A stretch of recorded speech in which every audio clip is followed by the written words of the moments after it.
In October 2021, the Chuddlemen, Ross, Brian, and Sam, convened at a cabin in the woods to start a podcast. Deep in the basement, they discovered the Goo Book.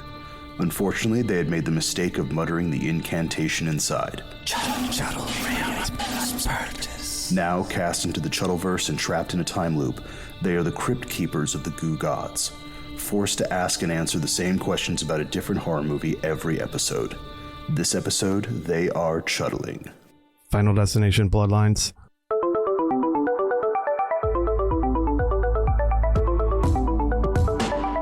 Hello, welcome to a brand new broadcast of Chuddle the Pod, the only interdimensional horror movie club trapped in a time loop. If you haven't seen the movie yet, don't worry, because we will give you everything you need to know before we hit that spoiler drop. For this ritual, we are offering 2025's Final Destination Bloodline to all the Goo Gods. None of them in particular. Yeah. They want to honor our very special guests, beaming their signal into the Goo Warp and through the Chuddleverse to reach us here at the Chuddle Club Crypt. It's our very good friends, Cody and Sergio from the Horror Bandwagon, and you heard Sam there as well. But I wanted to get our guests in as quickly as possible. Hi, guys. Sam's there. Sam's there. Hello. I'm Thanks always here. Welcome. Why is everything sticky here? This is not what I'm used to.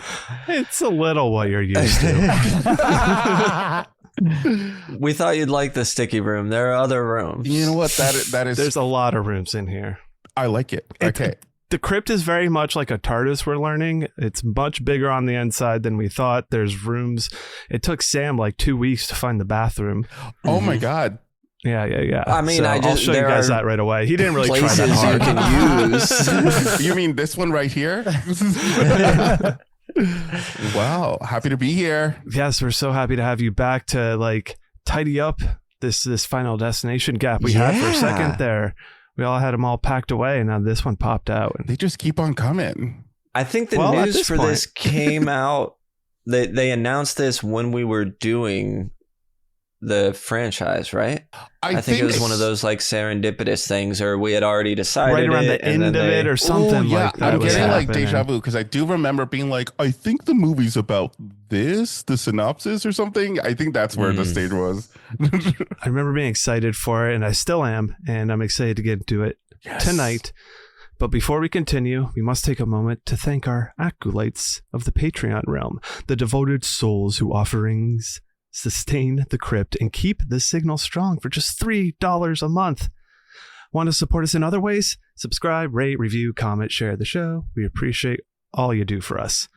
Now, with all club members present, the acolytes avowed, it's time to crack open the Goo Book and officially begin tonight's meeting. Chuddle Ream Aspertus. Give me that goo. Oh yeah. I love that that's still present. I couldn't get rid of it. I played around with something different at one point, or the gods did, or whoever makes those drops. However this happens. Don't you dare touch anything. I'm here. Oh, they didn't. It remained, and I feel like it became even more powerful. Anyways. Logline for this one. Plagued by a recurring violent nightmare, a college student returns home to find the one person who can break the cycle and save her family from the horrific fate that inevitably awaits them. Dun, dun, dun. Feels a little wordy. I feel like you could like it does suck feel it up long, a little bit. but it works. Yeah, it's not wrong. I mean, it seems not too dissimilar from a generic description of a Final Destination movie. True. I mean, I think that's probably a good thing. I'm glad it didn't swerve too far out of its lane or anything here. Taglines. Let's see if you like any of these. I think probably the first one's the best. One of the best. Yeah. Death runs in the family. I like it. Yeah, it's cute. It's fun. If you screw with Death's plan, things can get very messy. Oh, yes. Yeah. Okay. Fun. Like if you've seen it, then you'll understand the messiness. One of those. Life is a death trap. Huh? technically true. Okay. Yeah, I mean, that's just true for anyone. Everyone who's dead Witness- was alive at one point. So. No, I'm getting that one tattooed. That's Ooh. life is a death You heard trap. it here. Ross is actually surprised. The reason Ross isn't here tonight is we're sending him your way. Oh, He's on a plane. He's going to tattoo that on you by the end of the episode. He just opens our door right now. Like, what? And finally, witness the birth of death, which I mean is neat, but it doesn't. I mean, it's not necessarily true. Maybe I'm thinking other it's the first time we're things, seeing in this maybe world, but yeah. So those are our taglines for this one. All kind of decent, but nothing mind blowing. Yeah, Agreed. Let's jump over. Let's go. Let's go into the forge. Who forged this tribute for the goo gods? This movie was written by Guy Busick and Laurie Evans Taylor and was directed by Zach Lipowski, Zach Lipowski, and Adam Stein. Guy Busick, Sam, I know you know Yes. that name. I recognize it. Of Radio Silence fame. Oh, yes. Yeah. Yes. Absolutely. He's one of those. So he worked on Scream, the Great. new Scream movies, Yep. and Ready or Ready or Not.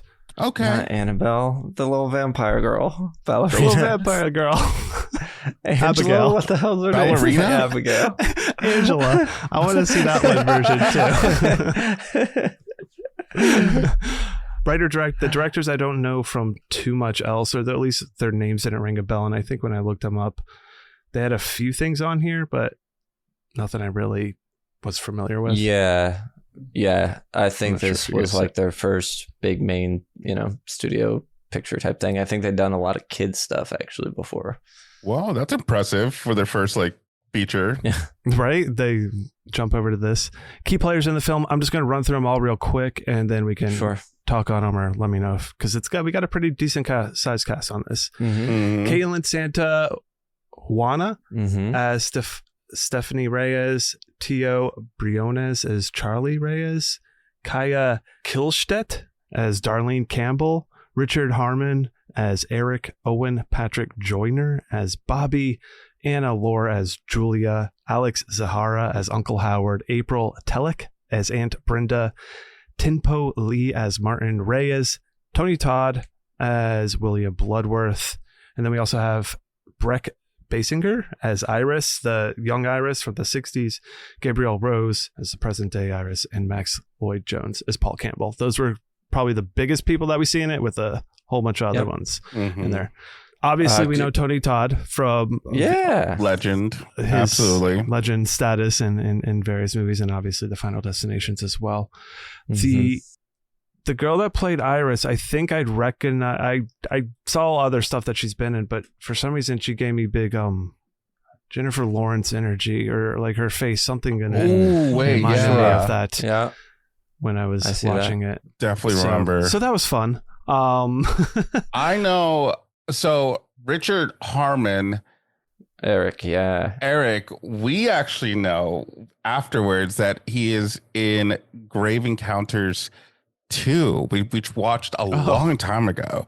Oh, wow. And I can't believe he looks exactly the same. I don't know. I'm not saying that movie was 27 years ago, but it was, that was a fun little tidbit that we didn't realize we actually seen him in a horror movie before. Yeah. He's also in Lowlifes, the Tubi original from last year, which was one of my favorite movies from last year. It's fantastic. Oh, we got to see that one. And he's great in that, just as he is in this. I feel like he kind of steals the show. You guys got to talk to the directors of that Lowlifes? Yeah. You can listen to our interview with the directors of Lowlifes if anybody's listening and interested. Check that out in the feed. Brian was not summoned that day. I forget what happened. One of the reasons why I feel like if there has there ever been an interview where all three of us were there, it feels like someone was always missing. I think that is true. No, but it's I'm sure there was something in there for sure. I'm sure we've seen a lot. We also know Tio Briones because he was in the Chucky series, the first season. Okay. And I like him. I also know him. Yeah. Right. After seeing him in this and that, I really do hope that his career continues to blossom. I think he's great.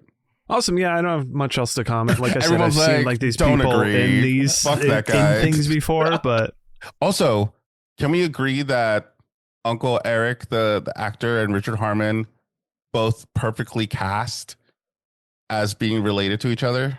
You don't see that? His dad? Yeah. Yeah. So alike. I was like, they oh my look God. Very similar. I also really enjoyed that actor. He had a real warmth to him. it's true. Yeah, he played that puppy dog role very well. Yeah. Oh man.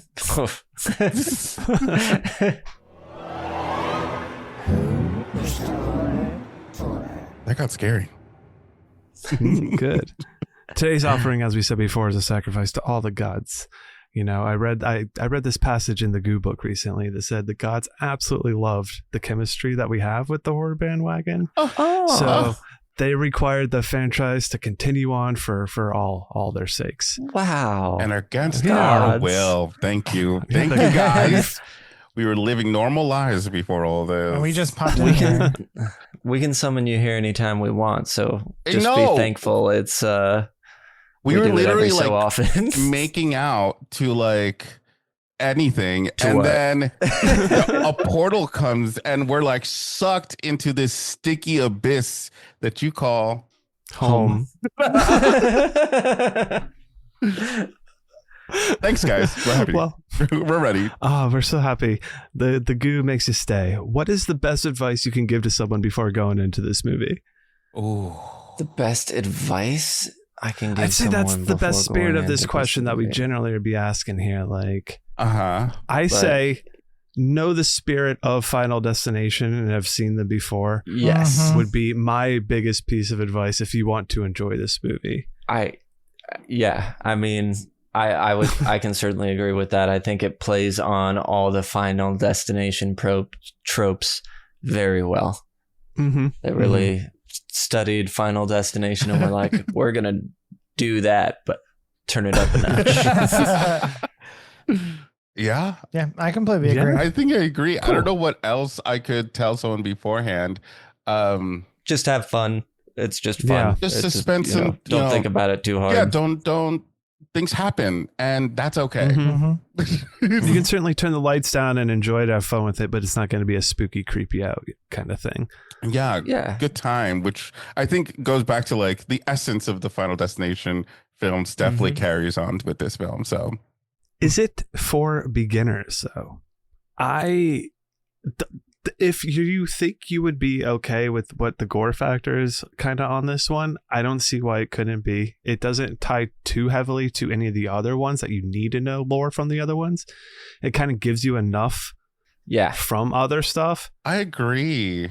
I think it's definitely that, like, if you were to start here, Well, these kids today with their Terrifiers and stuff, they need to start with something like this, you know? Well, because I always feel like when I remember being scarred by like a gory death as a kid when I started watching horror movies, and I feel like that's like a rite of passage. And I think there is like at least one here that will be like, it's stuck in my mind, and I think that's okay. So I feel like the beginners for sure. Yeah, I would agree with that. I think you need to be someone who is at least a little bit okay with gore. Like if you're someone who cannot do it, I don't think that this movie is for you. But you made it through. I did. Yeah. Go me. Reluctant high five. Yeah, I'm going to be curious to see how you feel about some of these things here. Because, again, it's the kind of nature of it still is they really play into the fun aspect of all the Final Destination of the kill. Totally. Yeah. So let's get over to this real quick. I hear a speaker outside. Trigger warnings. That's what we were hoping for. Yeah, good. I triggered myself. Oh my God. I don't think there's anything outside of standard horror fare, is there? I mean, maybe some height stuff. Yeah, certainly if you get a little vertigo feeling. I was very height, I guess beard. I feel like actually this always with these movies, it always goes back to the opening disaster. If you have some sort of phobia, aversion to whatever that is, or, anxiety on the road, whatever it may be. Yeah, this one really plays to the heights there. Mm-hmm. Okay, cool. Well, gore ranking. For this, we have started asking, would our god, one of the gods is named is Uga Malu. He is the god of gore. Uga Malu. And this is a simple question because we'll get into the gorometer later. Uga Malu. Okay. Would he be satisfied with this film? I think so. Yeah, absolutely. Yeah. Oh, yeah, we'll get into the details later once we're in the spoiler zone. That way we can go crazy with it. Let's remove that, guys. But it pleases Uga, I think, for sure. He's real pleased. Speaking of spoilers and smelly areas. Ooh. What is that smell? Do you remember if you smelled anything funny? Ugh, it's that smell again. Obviously, it arrived spoiled. It isn't good. It's spoiled. Love it. Spoilers.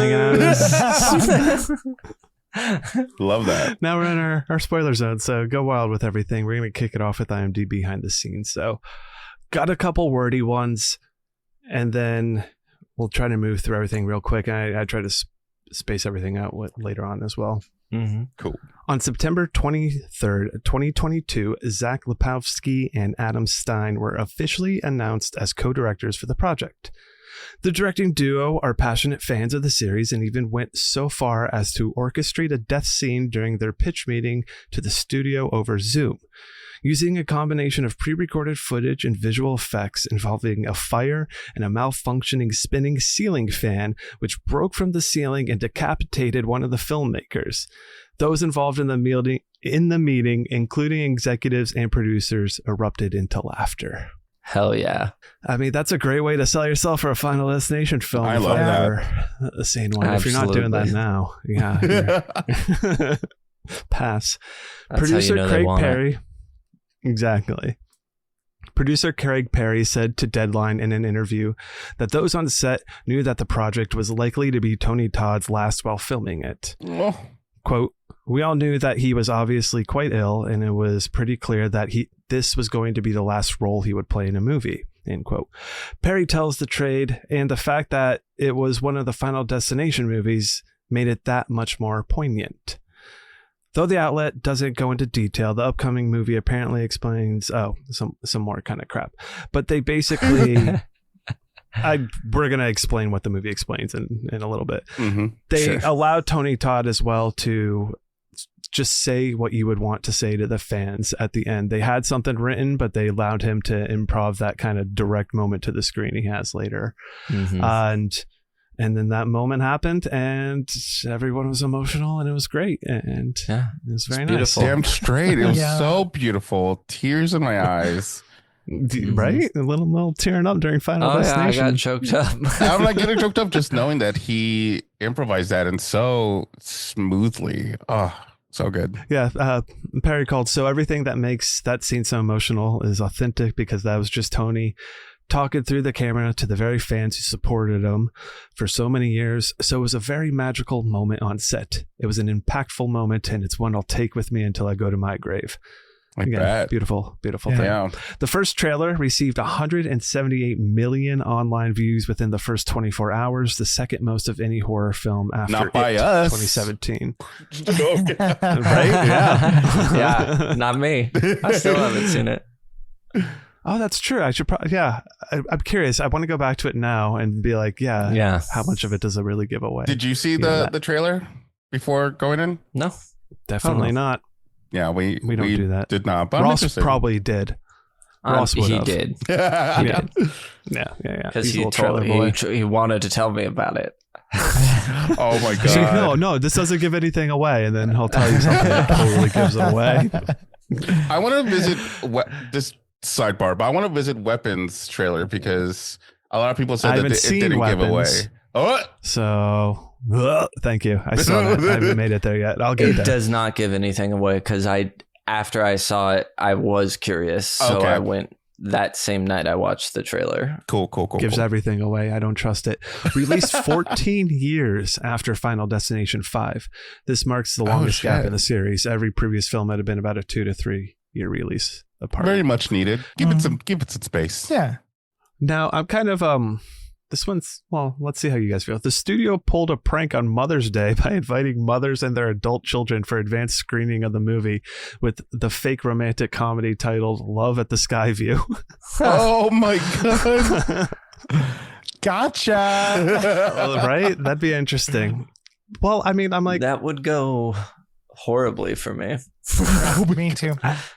Your mom wouldn't like it? I don't think it would be too bad. Oh, my mom does not like... My mom would love it. She loves horror movies, so it'd actually be better. It would suck because I would want to stay. I'd be like, holy crap, this is a new Final Destination movie. And my mom would want to leave like as soon as it was figured it out. Oh, no. I think I walked into my mom just watching one of the Final Destination. She just had it on TV because... Oh, my God. There's nothing else to watch. Mm-hmm. It was like the first one, which, you know, I feel like that's always on TV. Clean and comparison. And especially it feels so tame, you know, compared to this. Mm-hmm. Now I'm just gonna run through. So if you really want to get into all the references and all that kind of shit, this movie's full of them to past movies and all that stuff. You know, as the Final Destinations tend to do. But here's a couple real quick. When Darlene lists off possible names of the hospital, she says Clear Rivers, who was, you know, protagonist of Final Destination. Clear. The beer the family is drinking. Clear. Yeah. I was like, I was waiting for it while he was like, it's that one river hospital. I was like, oh, here it comes. The beer that the family's drinking is Heist Pale Ale, which has been seen throughout the series.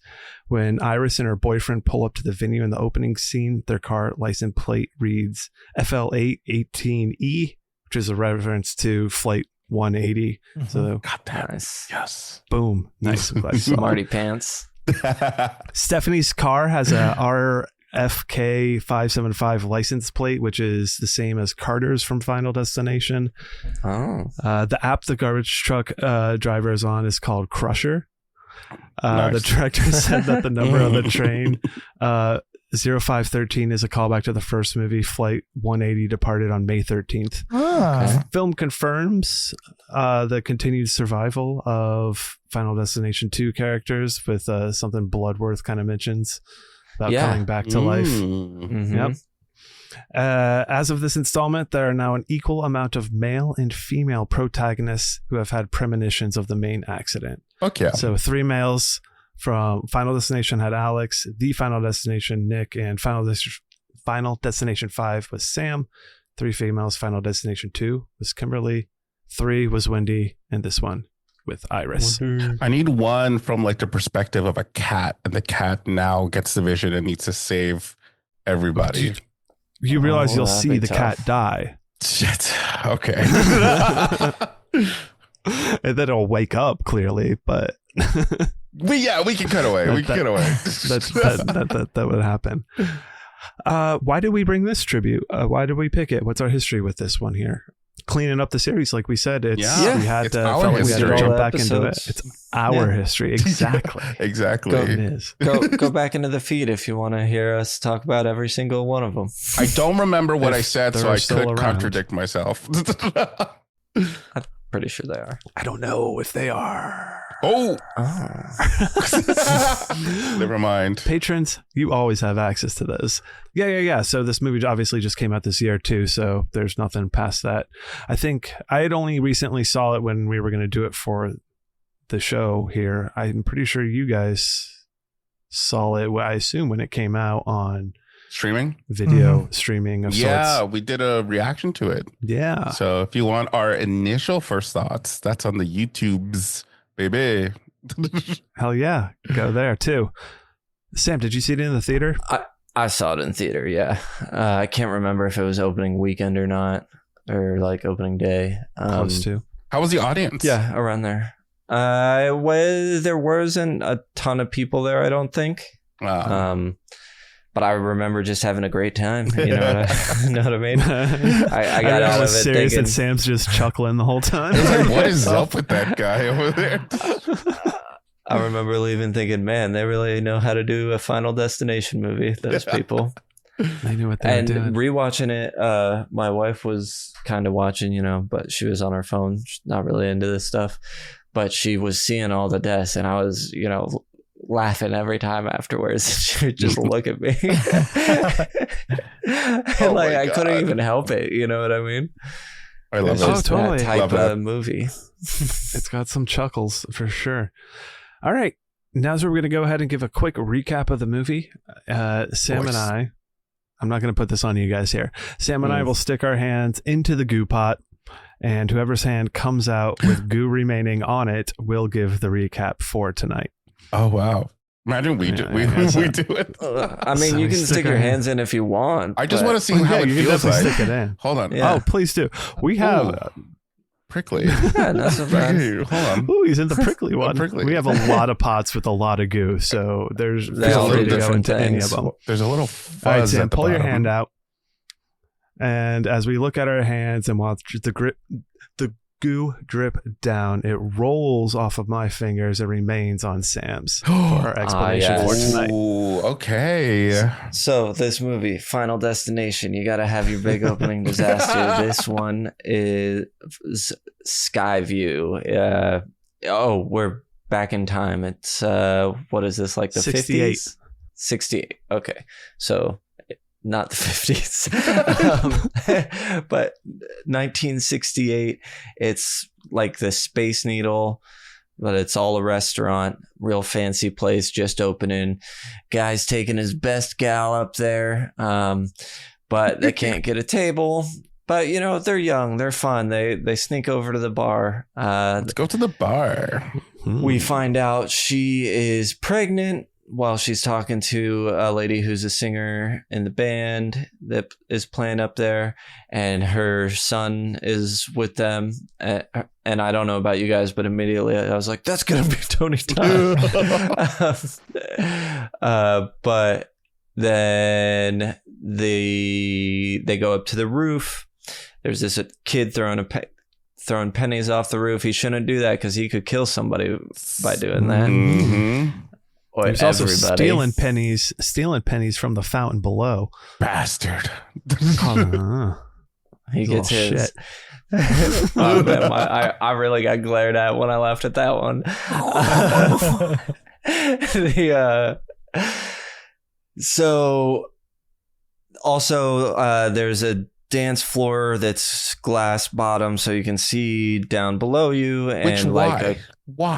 That makes sense to me, but the chandelier, how you would not notice the crack in it. Right. Because I would assume if you're on that part, you're going to be looking down. Really quickly, would you dance on that glass floor? Not to that extent. No, I won't. No, I would not. No, I probably wouldn't go up in that thing just based on the elevator. Yeah. But I gotta think about that times. Have you been to the Space Needle? I've been outside of it. I can't remember if I went in it or not, to be honest.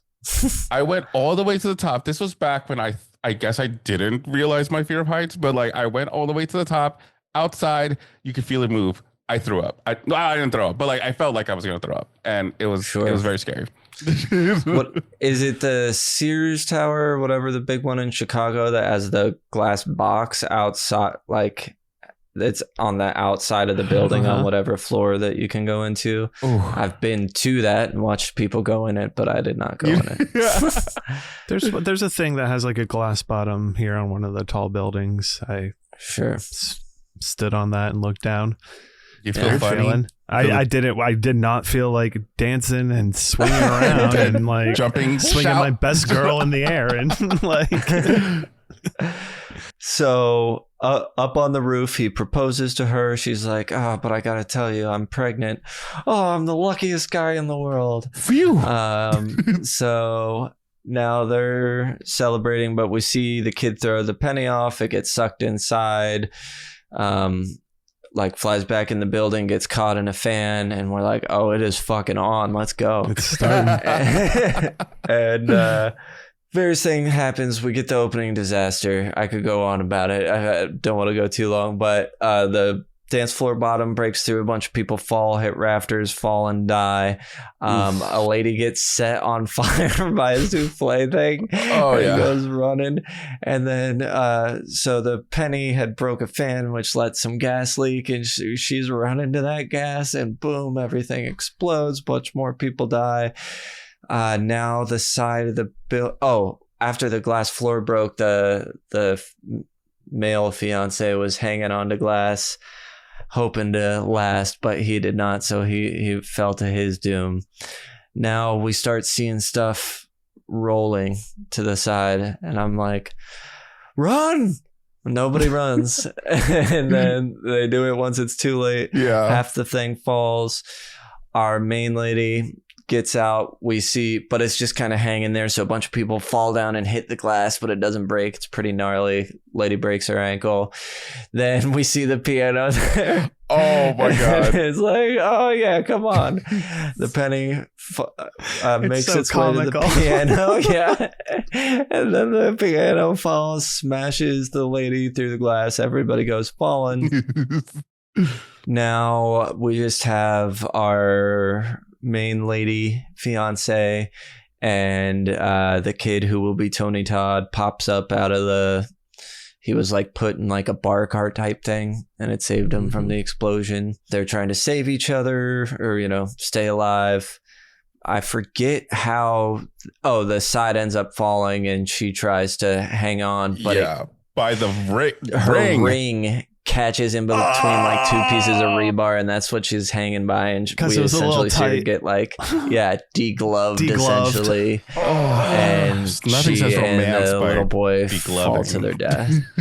We also see, I love when the valets are listening to the music and the bodies start plopping and they gotta run away. What song do they listen to? It's like raindrops keep falling on my head. Oh my god, great song choices in this as well. And then boom, it was all a nightmare from our main girl. She was sleeping in class, I guess. Well, the little boy also gets it. Yeah. Oh yeah, then we see the little boy running away, and he's kind of like giggling to himself. The piano falls out of him. The piano falls out and smashes him. And we see it. We see it full. So much smash. Good.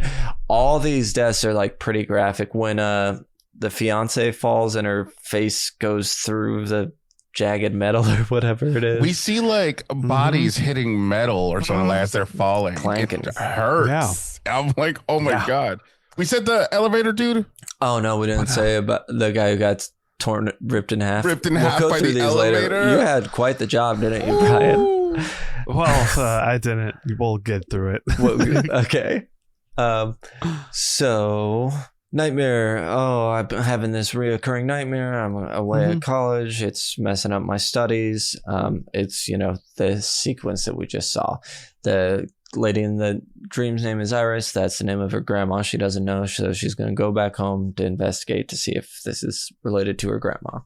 Her dad is like, we don't talk to her. You don't know her. Don't worry about it. She gets with her brother, goes to her cousin's house, asks her uncle about it. They're like, listen, she was a crazy person. She locked us away. The state took us. You don't need to get involved with her. She begs and begs and begs. And the aunt is like, don't check in this cabinet because you might find what you're looking for. She goes and does, finds her grandma who's been living off grid and is loopy, talking to Death. And to prove to her granddaughter that, Death really has been stalking her and is now stalking their family because everybody survived this disaster back when Final Destination rules. Now they got to get taken out.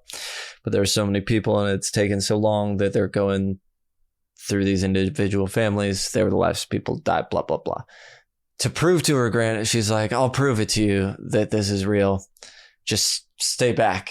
And she gets, a pipe or something through the head. So now granddaughter's fully on board. This is a real thing. Nobody's really believing her. Grandma's sickness infected the family. Now missing mom has shown up, who's been infected by the grandma who just died. She comes for the funeral. She's been affected by all this crazy death stuff growing up. That's why she left her kids. They have a barbecue. It's full of a bunch of cool stuff where you think something's going to happen. And then the uncle gets his face lawnmowered, which was pretty gnarly and also awkward to laugh about when you're the only one laughing. We get a psych out death with cousin Eric. End up going to a hospital for some reason. They're gonna get one of the they're gonna go and talk to. They go to the hospital to talk to Bloodworth. They figure out who they need to talk to. He tells them, "Hey, I've heard of somebody that died and came back to life." There's two ways to escape. You can either Brian. There's two ways to escape. You can either basically kill someone else and take however much life they had left, or if you die and come back to life. That's right, because we get that great scene of looking at babies. Where they're looking at the babies. So good. I'm so glad they touched on that. You know what I mean? We're just like, nah, we can't do it. This is perfect. I was nervous. I was like, oh, are we going to go here? I don't know. Yeah. Oh, garbage death too at some point. Oh, yeah. That's the thing. A lot of this movie is based around these deaths. It's just going to gag. Pretty much until the end. And we'll certainly get into those. Sister. So after the fake out death with Eric, the sister gets killed by getting knocked into a trash can and put in a garbage truck and getting squished. Also gnarly. Yeah. And during that, it's like discovered that the granddaughter has the ability to see how people are going to die. So she's the only safe person to be around because she can help protect them. Fast forward to they're at the hospital. So the one brother that's next is deathly allergic to peanuts. So they're going to have him OD on peanuts and bring him back to life. But they accidentally go into a room that turns on a, what is MRI? it? Yeah. Machine. And magnet starts going. And then it goes up to like test power or whatever it is. Like research power. I learned something new watching this movie. Do not mess around with MRI machines. Oh, yeah. A guy just died at one of the hospitals locally. Everyone's like, what in Walked the final in during his destination? wife's MRI and he was wearing a necklace. Oh, yeah. There are a million signs when you're outside of those rooms saying, do not bring anything metal in here. Oh, no. I think there's usually like 2 doors as well. It's like you don't immediately go into the MRI room. At least in the ones I've been in, it's like there's another partition. I've like, since we know we're going to the MRI area. Right. It's not just an offshoot right out. It's not like I don't think there was a vending machine right outside the MRI. Across the, yeah. No, certainly not. I had one since seeing this movie and I wanted to ask the technician if she'd seen this, but I didn't because I don't talk to strangers. Good. Your mom taught you well. Thank you. MRI magnets getting too strong. One brother has eaten the peanuts, but now brother with the piercings, we see his piercings start flying out. They come out his ears, out of his nose, out of his nipples. Looks like his dick's about to start going. But then a wheelchair presses him against the machine and sort of breaks him in half and sucks him through the hole. And we get this cool shot of the metal breaking through the skull tattoo on his stomach with like teeth, kind of very cool Final Destination-y thing. Apparently this is a reference to the poster. It's the poster of the 5th one. That's what I thought. Kinda gnarly. Seemed postery. Cool. And so that kills him. No.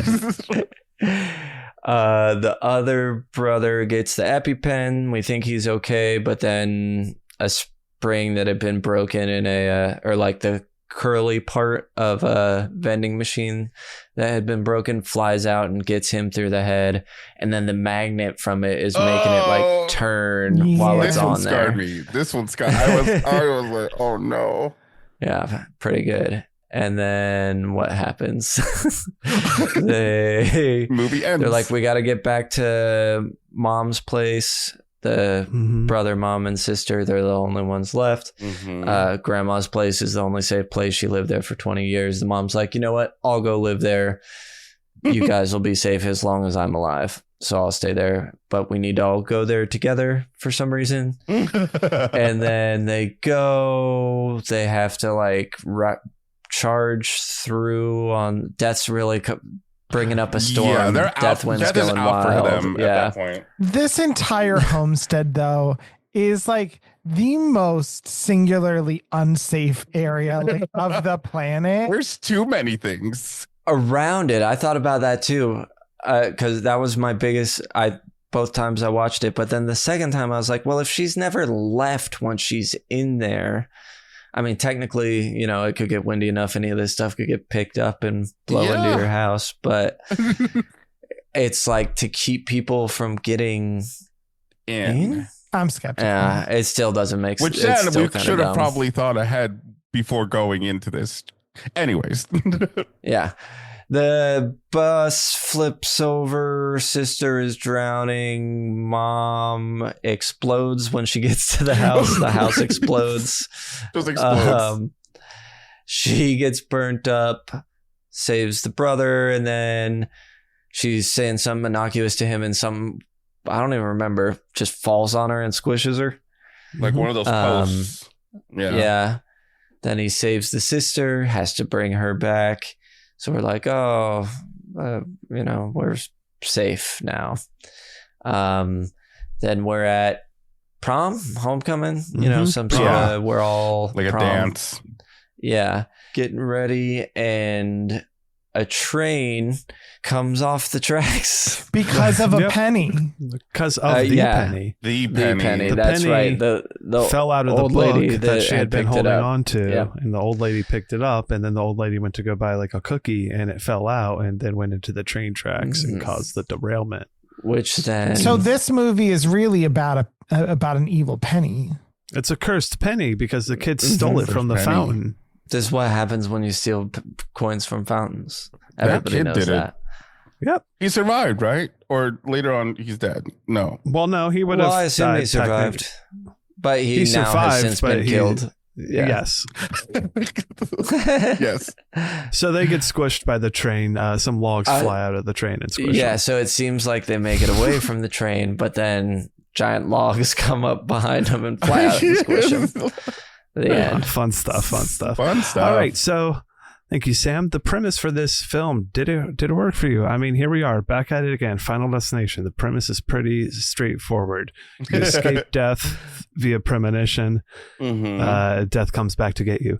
A little variation on it in that we did this kind of like flashback thing. And the initial premonition doesn't lead to a disaster. Well, she stops everything from happening, essentially. And it's happening within a family group, which is kind of different. First one was very like just a bunch of their friends, but this is like a different level of emotion towards the characters, I guess. Yeah, I mean, I really liked the premise of this. I thought that it like stayed within the like Final Destination realm, but like was enough of a change that it felt like something new. I will say that like on reflection, it's maybe one of those things that like it works best if you don't look at it for like long enough. But as with many of these films, I was gonna say. But I do think hallmark of the franchise. Yeah, I do think that the overall premise was good. I think it's fun. I think we can play into some of the bureaucracy and the mishaps that death deals with in the afterlife. We're going to be able to play with that a little bit here. Yeah, again, for sure. Intern death and all that kind of stuff, because it really feels like he's just trying to play catch up for so long on this one here. Like he's got his regular death work to do, but because he missed this big accident happening, he has to do that on his like own time. That's why it's taken all these years. Sure, so I got a question on this topic. Do you think that he like had to step away from this special project to go do the special projects that were the other Final Destination movies? No. He had to go help clean up that nonsense. Yeah. They had just hired some interns. I kind of feel bad for him a little bit. Like, maybe that's why it took so long. He's gonna get in trouble like for all this. of us, Death is overworked and underpaid. That's the real horror of the movie. This movie doesn't happen if Death had a fair wage. And, it's all because that kid took the pennies.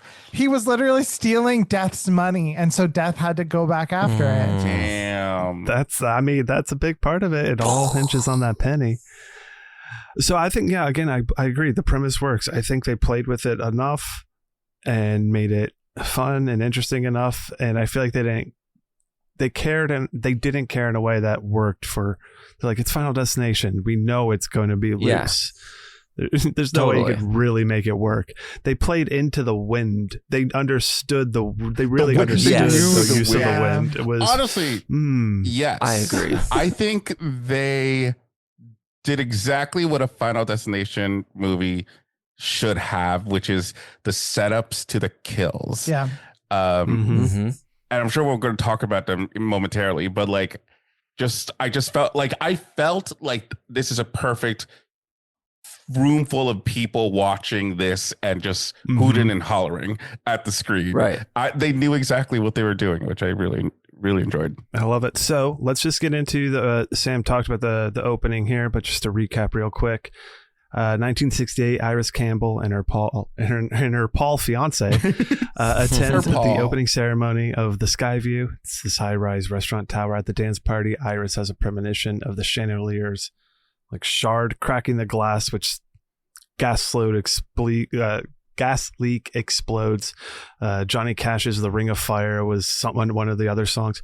We mentioned the songs before too, but there's a lot of good premonition songs, whatever we'll call them. They didn't stick to just one. It's one of those things as a Final Destination fan, every time one came in, it's like, you just knew. You know, it's a song. Yeah, that and the what's gonna happen. glass. Every death was preceded by glass breaking in some way. I didn't even. Yeah,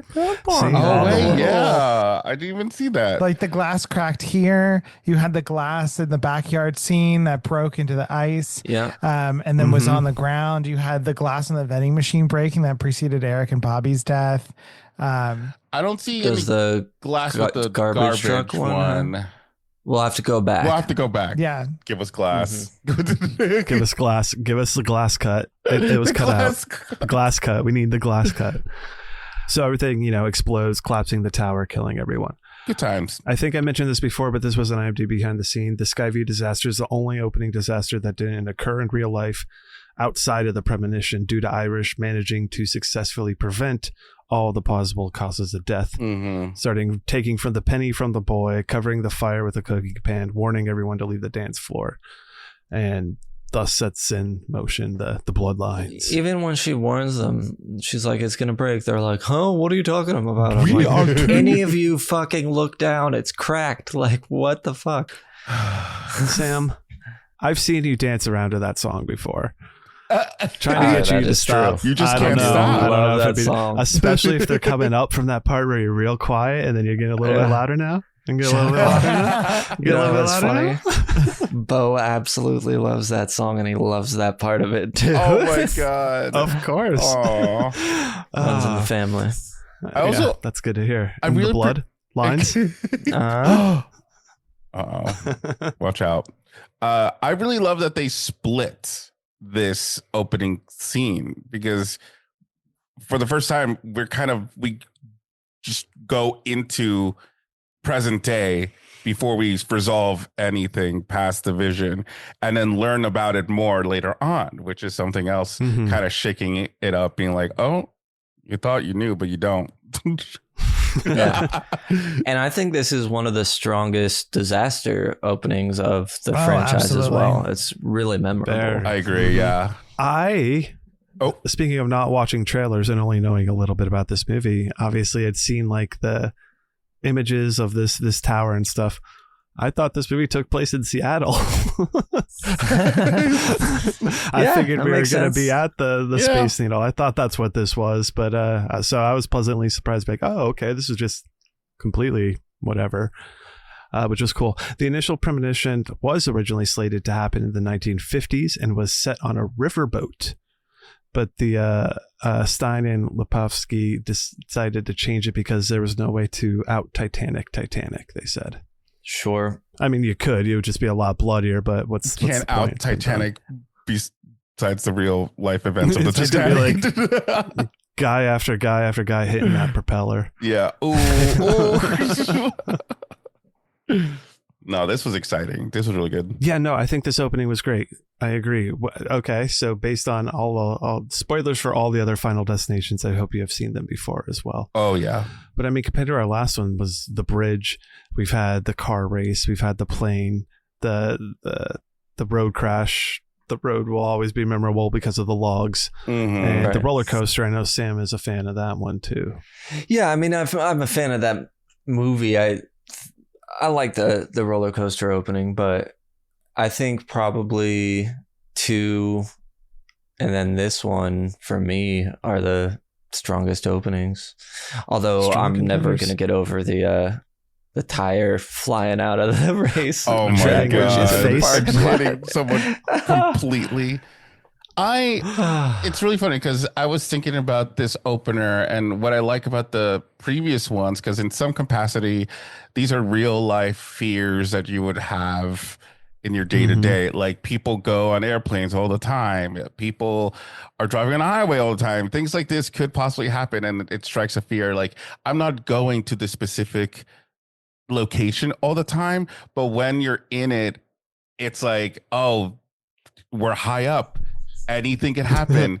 And these specific events, how they follow, make you just really nervous, which I really appreciate. I just thought it was just really grand compared to the previous ones, but I do have like a connection with the previous ones, which makes me feel like I could happen any day. But I will stay away from the Space Needle. The Space Needle, the Stratosphere in Las Vegas, anything that shape for sure. Cody? Sorry, I'm like blanking. No, it's fine. Like I mean, I really think that my favorite part about this opening in general is just like how varied a lot of the deaths are. Like I know you've explored that in some of the other ones, but like you cover like people falling from heights, you cover elevators, you cover like these buildings collapsing, you have an explosion and people like burning up. I really think that this scene gave us so many different like ways to explore, where some of the others, like the bridge, for example, it's all like still kind of somewhat tied together, whereas we can explore like a lot of different things with this. Yeah, absolutely. A lot of fun. We'll talk a little bit more about the splattering happening a little bit later on, but it happens a lot during this. So I think the opening is really strong, and because I was curious what they were going to do with it. Again, I knew nothing about it. So when we get the cut to awaking from the premonition and we're in like modern times or whatever with our main character, Stephanie. Yeah. Different, fun, exciting. What's this? Yeah. Oh. So I want to talk about the filmmaking, I guess, technical aspects. I don't know. I think the one thing I maybe had to put my suspenders on, I guess, because we were so high up and had to use we're in the sky. What the fuck is it? Skyview. The high tower, the restaurant. Yeah. I noticed, I guess, the CGI aspect to it a lot. Yeah. And that took me out of it a little bit for whatever reason on this one. But once everything started happening, I was a little bit more into it. Like just of the heights and the just... Well, yeah, I was like, I don't know. Something about it was just like, okay, I don't know. It made me at first question like if this was the right...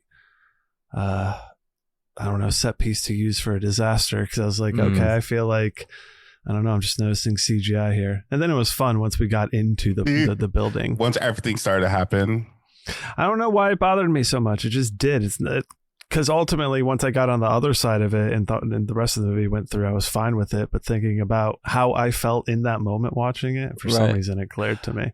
But I can kind of get that, though, because I also did notice a lot of the CGI, which I guess for me, I'm used to this series already using a profoundly amount of CGI to do their deaths, but I think there's certain aspects of it that really stand out. Like when they're out on top outside, when she's getting proposed, I'm like, the whole town and it's all green screen. Right. Like it takes me out. But then they have that woman, like the air removes her scarf or her hat, and she tries to reach for it. I'm like, oh no. And then all of a sudden I'm like, we are high up. I remember that we are high up and we need to get out of here. So I do like that there's these little sprinkles of like actual fear that could strike at me that reminded me where we are, besides being like, oh, we're in something animated.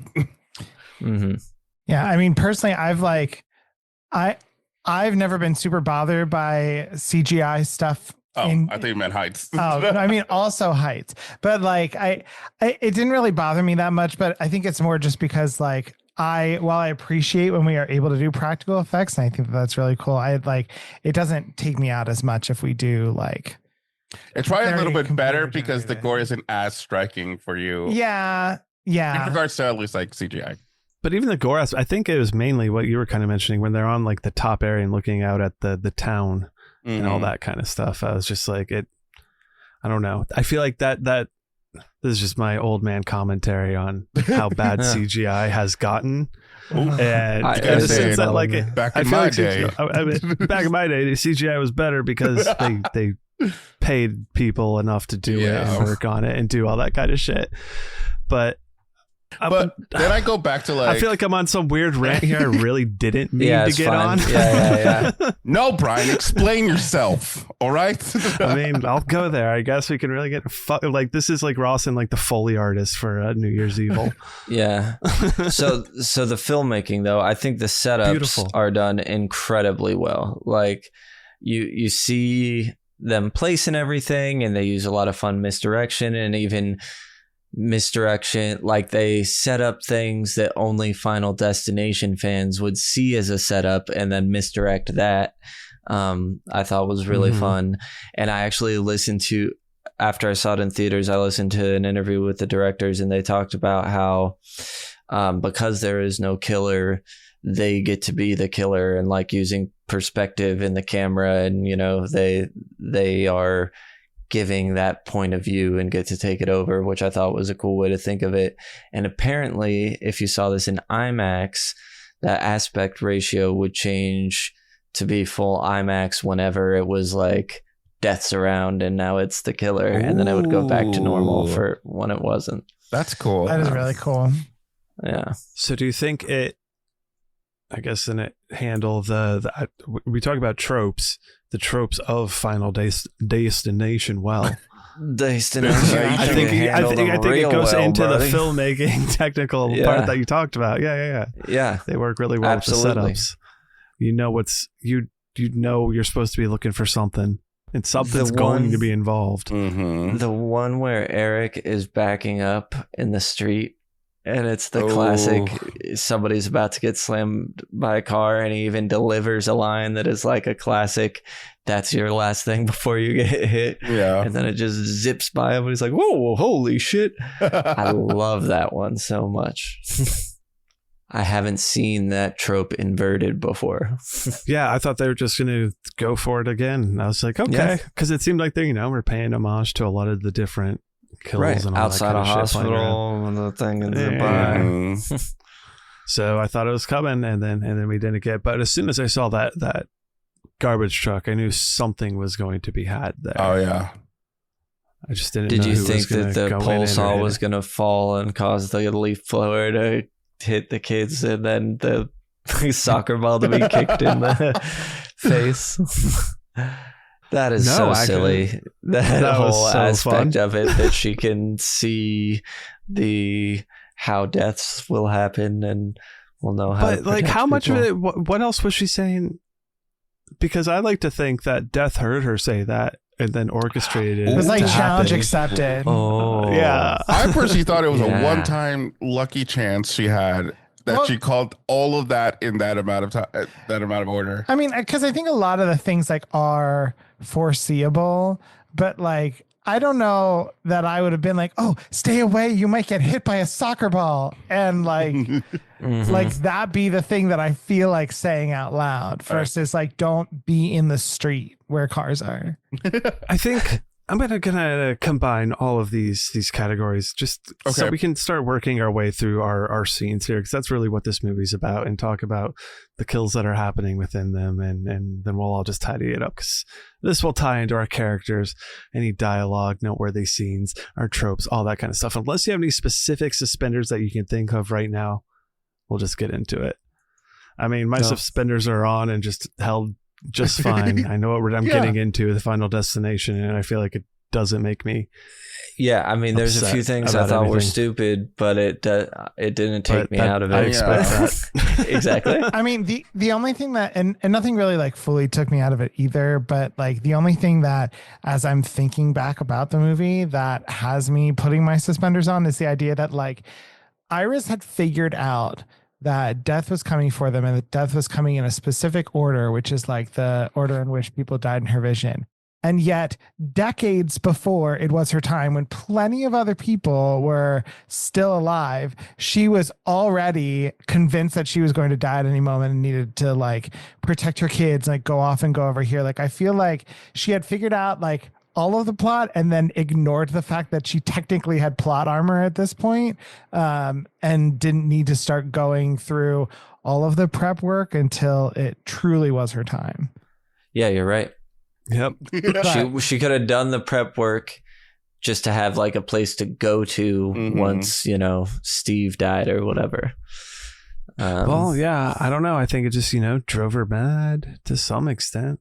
Right, thinking about the fact that death is an entity that comes for you, not in the way that death comes for everyone. I don't know. Yeah, I guess how do you keep track of everybody or know exactly who would have been? Because the last people, it's her and JB, right? And then before then, it's like a whole chunk of people kind of at the same time. I think it requires some serious Facebook stalking. Oh, yeah. And she didn't have Facebook. See, she was just wrong. Newspaper. So she getting them like, she had to have been getting them delivered from like everywhere in the country. Any of these people lives. I mean, I guess you got time out there. Okay, so the biggest, again, the opening scene, there's a lot of squishing and falling that's really happening there. Yeah. Oh yeah. And so plenty of good gore and all that. We kind of touched a bit on that. Our first death within the story going on now is Iris, as she's like brings in Stephanie into her home when they have that little meeting explaining her crazy book and all this, everything that's happening. We get the scene with the lamp or the magnifying glass that like starts like shining some like light onto a thing that's going to allow something to drop. And then she knows, she's like, nah, death. Thought you could sneak in here, getting me distracted. I see you. Yeah. But basically, Stephanie's not quite buying it. So she leaves. And then this leads to Iris getting up, kind of stopping herself at the door and realizing, I think the only way to really, I guess, prove this is happening is to walk outside and show her. Yeah. So she walks out and she is impaled by a weather vane after finally leaving her house, just to prove a point. Yeah, she said seeing is believing, and then Polar Expressed us. And then, man, her face was really covered with blood, huh? Steffi's. Oh my god, that was hilarious. Yeah. Bucket it was just of paint. Just like all over. Exactly. Just glopped like right onto her face. It was like hilarious. Glopped it on there. It was hilarious. The blood was everywhere. It was so funny. But what a way to be like, you don't believe, so let me just start it off for you. So now it's go time. It's pretty fucking wild. I mean, I guess at that point, you're that old. You've lived through all this. It's like, are you even really living? I mean, that's true. I am kind of genuinely curious. She mentioned that she had cancer. If she had passive natural causes, what would that have done to this? probably. I think it's the same. I think allow it would still death to move on to the next one. Yeah. Well, in this one, there's just the 2 rules: the kill someone seemingly. Well, I just don't know that we've ever throughout the entire franchise ever explored the concept of like somebody passing of a like relatively natural cause compared to something like that, compared to these like wild and crazy disasters that happen because death is getting its revenge. That like, does it still count because death didn't like actively cause it, or is death just playing the long game? Well, I think he is. I think he passively caused it. It seemed like the implication was that death gave her cancer. As like, he's like, okay, well, I know. This is the only way. Sneaky way that I could get to her. That's the only way you could get in that house. God damn. Oh my God. I guess that was the backup, because then once that happens, he can go about the other ones or something. Move on to the next ones. Man, fuck death. So she gets the weather vane to her face is kind of similar how she gets like impaled or whatever when she falls. Oh yeah, in the premonition. Oh, yeah. So she gets the face. She gets it in the face. I don't know how she's like physically still standing after that. Like she's must have been really planted firmly on the ground for her to just get her head through. Yeah. Anyways, right. How I feel like she get knocked over. Do you think the momentum would have gone through and her as well? Yeah, like it seemed like it should have at least pushed. It should have, if it just launched into her and then, but still pushed her body forward. To hit Stephanie a little. She could almost. Death could have almost got a twofer. Well, no, Stephanie wasn't next to the list yet. That would have been a fuck up on Death's part. Be like, oh fuck, didn't mean to do that yet. What happens if Death fucks off? Hold up. Damn it. Now I got to start over. For this one. Yeah. So then our next kind of what we think is going to be our next big set piece and kill is Eric at the tattoo shop. Yep. So perfect setup for all this kind of stuff, spilling flammable liquids everywhere. Needles dropping. They're setting stuff up. The chains. This filmmaking was really good. I like how this was directed, just like the panning and the different angles that they use. Like I feel like this was this was for sure. Besides, like I think the barbecue outside scene that felt like Death was being mischievous. Yeah, I felt like this felt like a series of unfortunate events that were just happening one after another. Yeah, I totally. Sorry, before this one, I totally missed the Howard killed by the lawnmower. So that is the scene before the barbecue scene is before the barbecue. Yeah. Oh, the barbecue. So this is where we get the setup again. Beautiful, perfect setup. Ice bucket full, and then glass falls, breaks all around that, so we know that's coming into play. But it's like perfect job again with the filmmaking and knowing what you're doing with Final Destination of setting you up of like, is this about to be it? No. Is this it? No. The rake under the trampoline too. That was fun. And then she sees it. Apparently there's a drawing of that rake in the book as well. That's fun. Wow. Like the book has like all sorts of like deaths and nonsense related to all the movies and things within this movie of things that she's just noticed of ways I guess people can die. You just notice the patterns. This is just like a rake Death for Dummies kind of book. Yeah, I guess pretty much. You're like, this is how you kind of guess that things will happen to you. When the beer clicks on the automatic hose and the hose starts filling up, I was like, oh yeah, here's the hose. And I was like, man, Final Destination movies are awesome because these are the only movies where you'd be like, oh, they turned the hose on. Yeah. Like, well, and the irony here is that if Stephanie's mom hadn't moved the rake, it wouldn't have been there to fall over to turn on the lawnmower. So like it all still fit into Death's design. Mean son of a bitch. Crafty. Yeah. Getting real crafty on this lawnmower. So then the broken glass works its way around. It's finally revealed whose cup it's in. We keep, getting these moments that the uncle's chewing the ice and we're like, oh, fuck. Yep. But it ends up falling on the ground. The uncle steps on it. Goes through his foot. goes through his foot, so he starts hopping, falls on his back. The electric lawnmower gets turned on. As he's hopping, he's like, I'm fine, don't worry, I'm fine. And then he falls.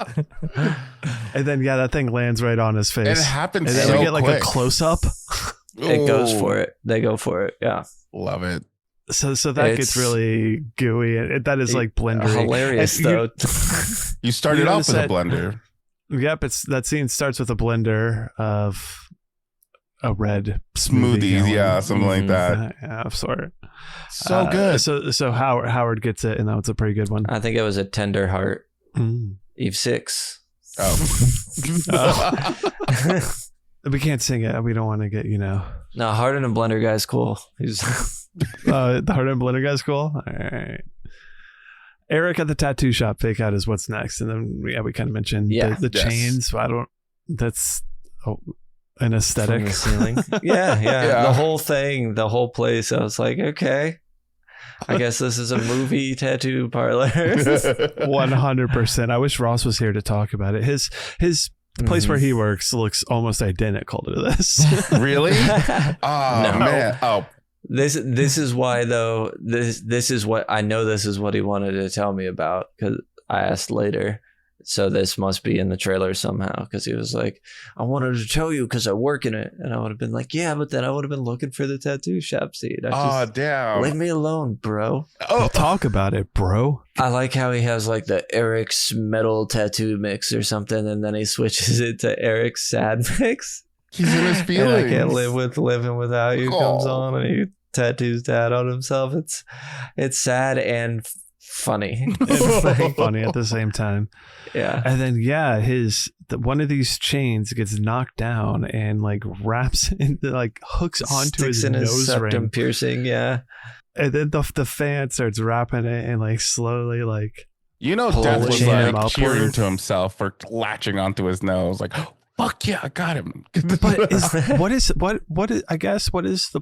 what's the point of all this? For the fake out? If he's not on Death's list, is Death just like knows he's not gonna kill him and is just playing around? This is some unfortunate event. No, this is the intern again. We keep coming back to the intern. Death walks in. He's like, "No, you idiot! He's not related." God forbid Death kill anybody else in the pursuit of the people who are supposed to die. Okay. Now it makes sense again. Thank you. Bring it back. Oh my God. So when we find out after he survives, when the mom admits like, it's because you're not his biological son. She's like, it's Jerry, whatever. He's like, that fucking guy. Is that why you always want to play catch with me? So funny. I don't know if that was one of the lines. Apparently they allowed the cast, unlike other movies, to improv a lot and just mess around, and a lot of it made it into the movie. I mean, I think that really like helps with the like fun aspect of this movie, that we're like balancing out this like incredibly gory movie, right? That with just like some fun. Like, is that why you always wanted to play catch with me? It's good. So good. And I mean, I don't know if it has it listed for the other ones, but the first subgenre on IMDb listed for this is splatter horror. Horror. Yeah. There's a lot of splattering. A lot of the deaths are very splattery as well. I would say it's a gore-driven horror movie. But it's fun. Yeah. If we were to, I think it could. If we needed to pick one guy, I think, he would work. This is what, I think it would go for if he came up for a ritual. This would satisfy him. But the whole tattoo shop fake out, I guess I was pulled. My suspenders were tugged at a little bit with the strength of that fan pulling that chain. Oh, okay, fair. Any fan I've ever touched, as a fan of fans, as a fan of fans, I've had a almost 100% stop ratio with putting my hand in a fan. Okay. Oh yeah. I feel like just like putting a little pressure on that thing, you could have stopped it. It probably would not work. I just recently, not the Bucks game that just happened, but the one before that, a week ago maybe, I was sitting on the couch was a tense game. We got a touchdown. I jumped up and put my arms up like touchdown. I put both my arms up through the fan. We got fanned. Got fanned. And fan stopped. It got a little wobbly, but thankfully it's still kicking. Right, that fan stopped. Another fan story. One night, I think it was back in high school. We were sleeping in I don't think my brother was living there at the time, but it was his old room. Okay. And so me and my friends were hanging out in there, and all of a sudden the fan just fucking broke. No. I think me and someone else were still awake, and we were throwing something around, and he threw something in the air, and it hit the fan, and one of the fucking blades fell off and like flew by and almost like whacked one of our other friends who was dead asleep in the face. It worked out. Nobody got Final Destination. Yeah, you cheated death right there. Intern work. Yeah, that's some serious intern work. I'm going to watch out for these fans here. Okay, so we get the big fake out. There's a big explosion. He gets branded with a heart, but all in all, it's okay. And then we get to the next scene, which is going to be our next actual kill scene. So we're building up to everything, and then all of a sudden, as Sam mentioned before, we get what's her name? Julia getting the soccer ball to the face, sending her flying into a garbage can, then lifted into the back of the garbage truck, and then eventually squished in such a fun way where like it was like half her face and then wild. Also her arm, and got like pushed off the rest of her body, like slid off. But like her arm, the rest that Stephanie had was like goopy mushy. It was goopy mushy. This was a wicked one. Yeah. Though, do you think? Pretty gross. I don't know how the inside of garbage trucks work, but if she just like ducked and then we like stopped the trucker, would she have survived? I mean, no.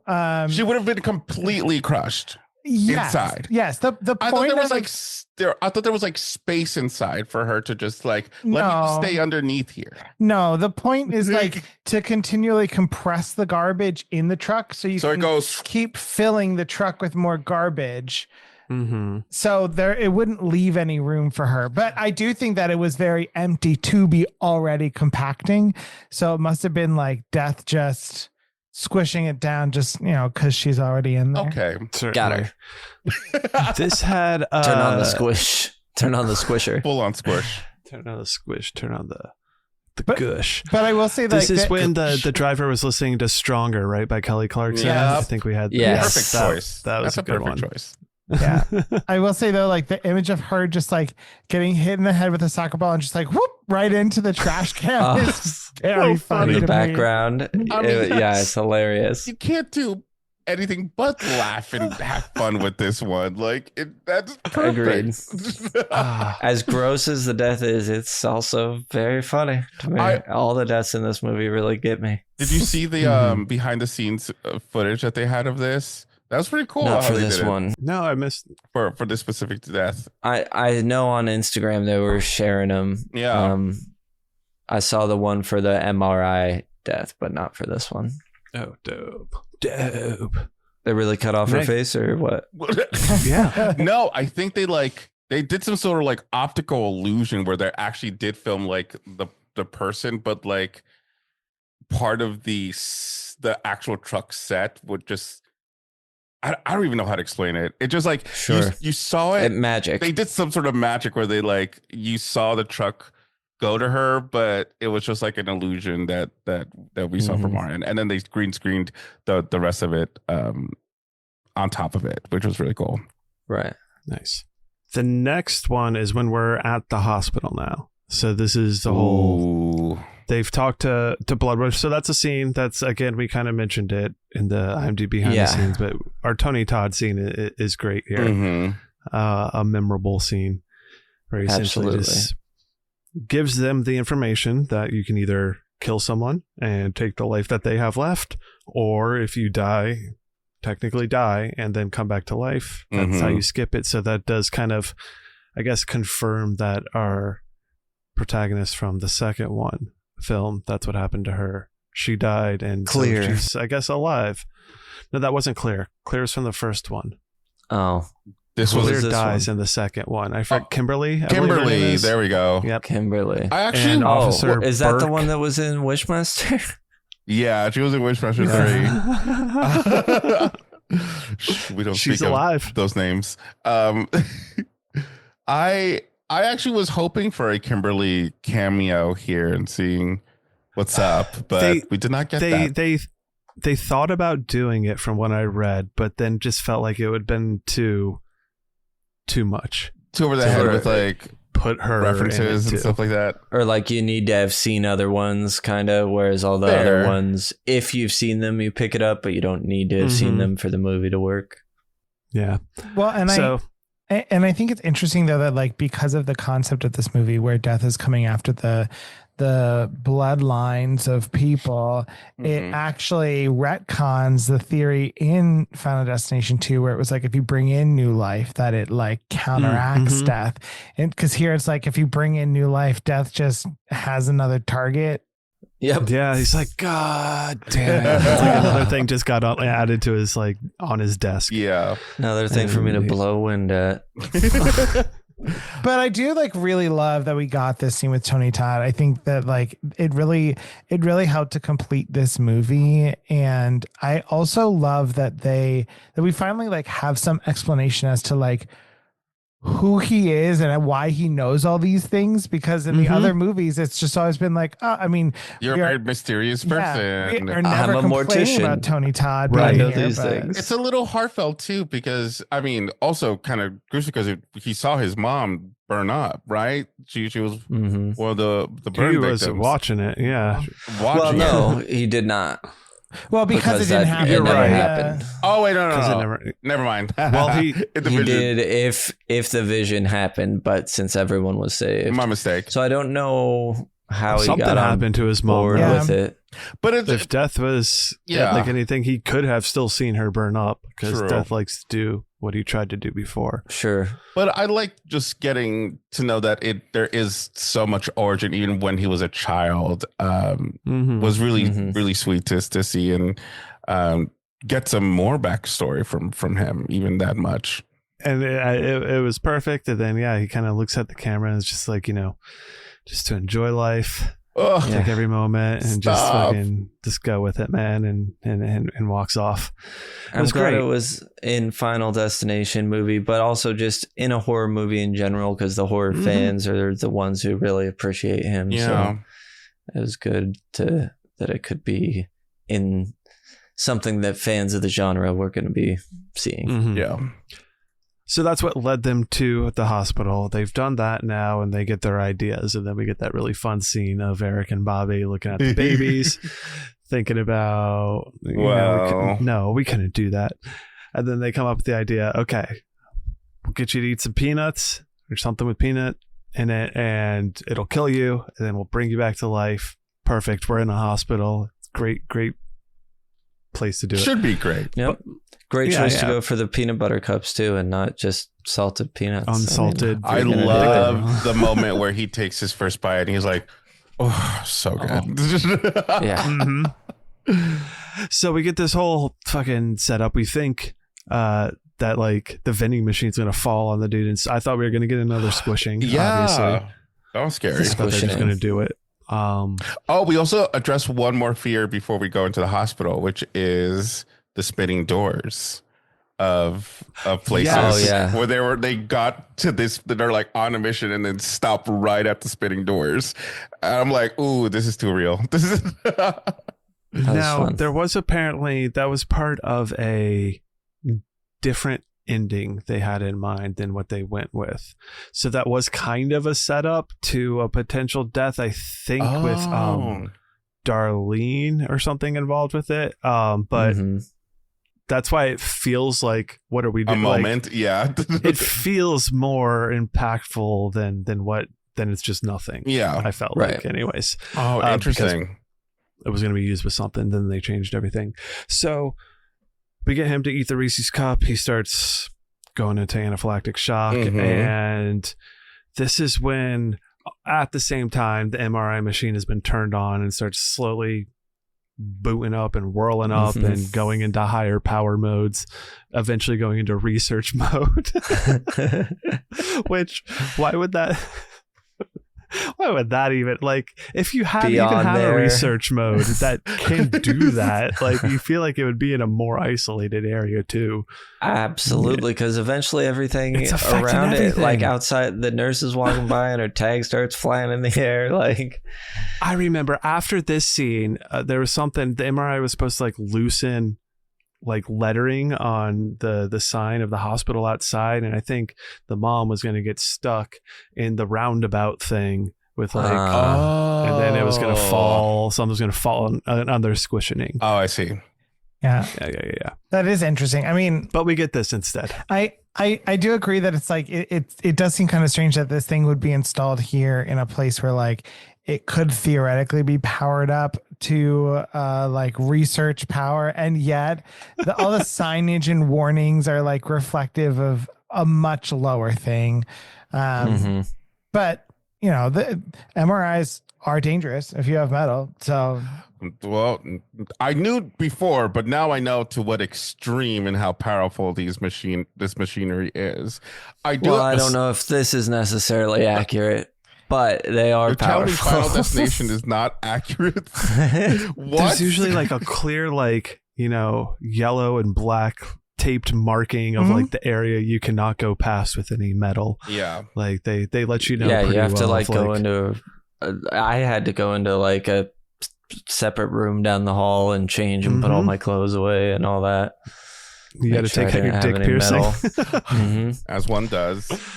Turns out you can have metal in your soul. When we get that's still okay.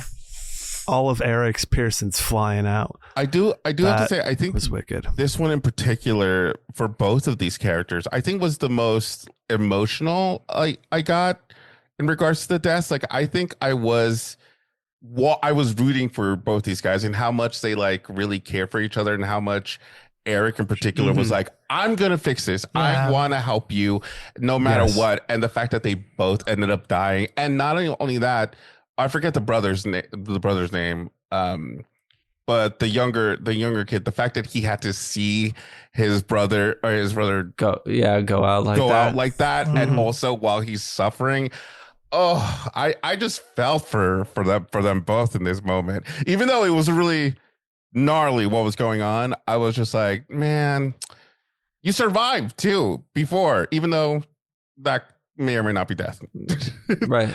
Well, yeah, because they had a good relationship, and Eric was, I think it helped that Eric, even though he found out that he was, I guess, an illegitimate child or whatever safe. The fact that he still is so loving of his brother and family and dad and all that kind of stuff, it just adds to that, like, it hurts when they get it. Now, would his death, I forgot if they mentioned this, would his death screw things up? No, because Death just decided. This is the first time that Death has like really killed someone that's not part of the plan. But they kind of explain that by, I think Tony Todd or whoever says it, is that like, if you fuck around with Death, Death's not afraid to get messy. Yes. Got it. Loophole. This is Death getting messy because he was fucking around, and he fucked around and found out. Basically. So but what if he didn't mean it? Background. What if I said, like, I didn't mean it? I'm sorry, Death. Sorry. I don't mean it. No. It's once the wind starts blowing, you can't unblow that wind. Oh, Death. Oh, Death. So as you mentioned, the poster thing, I noticed that for whatever reason, because the posters have always kind of stuck out, but I remember this one for 5, it's rebar going through a skull, and then when his shirt opens up and there's a skull on it and they just pop through. All the metal stuff go through it. Yeah. I was like, yes, I get it. I see what they're doing here. That's fun. That's fucking gnarly, cool, fun, all of it. And I did love his character. I didn't want him to die. You know, I think he's probably one of my favorite characters in the franchise as a whole. Yeah, he was cool. I agree. I think I just like the actor too. I think I think you liked him a lot in Low Life. I remember you talking about. Yeah, he plays that role really well. And then Bobby, he is he's able to get the EpiPen and essentially save himself from that. But the nurse that starts noticing everything around her being pulled towards this room opens a door, causing that loose spring from the vending machine to fly out. Do you think that nurse is traumatized now? Do you think she's... Yeah. I would think so. I like the psych out we get right before that. When she opens the door, it like knocks over a table full of like surgical tools or something that are in that room for some reason. They were on the door or something happened. They were already like stuck when she to opened the door. So when it. she opened it, It they allowed flew them off. to fly. Yeah. And they'll fly around them and stick behind them. Like, Huh? I'm okay. They're so diabolical. Twist. They're so diabolical of like spending on camera, just seeing it twist into his brain. Oh, that irks me. Yeah, that one's it's good. That's that touch of that weird morbid black humor there. Oh, you know what it reminded me of is that death in Final Destination 3, and I think I said this in the episode where the girl falls back onto the nail gun, and then we just see her like jerk as the nails go through her head. Yeah, the twitch. Yeah. Can't take that. You just wanted to think about that one again. No, I don't know why I did that to myself. That was all on you, man. Yeah. And then Darlene, she gets squished by that large pole, which kind of comes out of nowhere, but that's a pretty good squishing. We think she gets blown up, and then she's kind of like half all Final Destination, the squishing.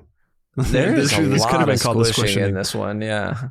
They went heavy with the squishing, which, I mean, is fine. I think Ugat would like that, but sorry, Ugat Malou. Gotta say his full name. Ugat Malou.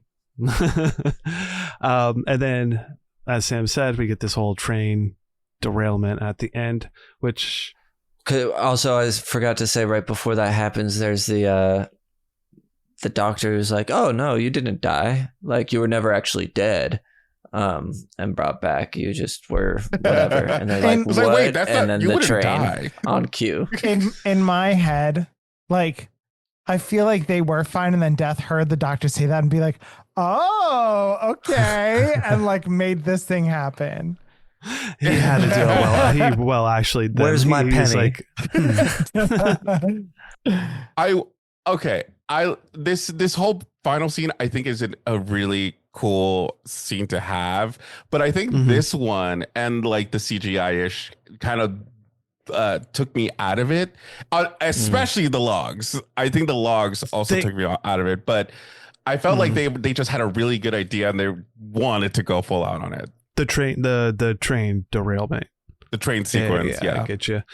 Yeah, I didn't know where it was gonna go, but I was like, yeah, I figured we're gonna get another something's squishing. Gonna happen. Yeah, something's gonna get squished once we see this train coming this way. For when the logs popped over and got him, I thought it was really funny. I thought it was hilarious. Yeah. I was like, okay. Scrape their bodies across. Yeah, there's definitely this movie. I feel like had a lot of the attitude that 2 had.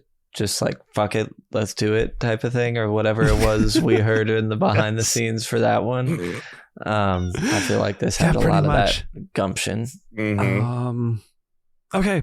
Yeah, I mean, that kind of hits everything right there. We'll do the gore meter in a second. I will say this is the 4th consecutive Final Destination film to end with all the characters dying. And we kind of just... Wait, who survives in one of them? Kimberly. There we go. Yes. Kimberly and Burke. Technically, I think... I thought someone else survived. I don't remember. Maybe not. If it's 4. The girl in 3...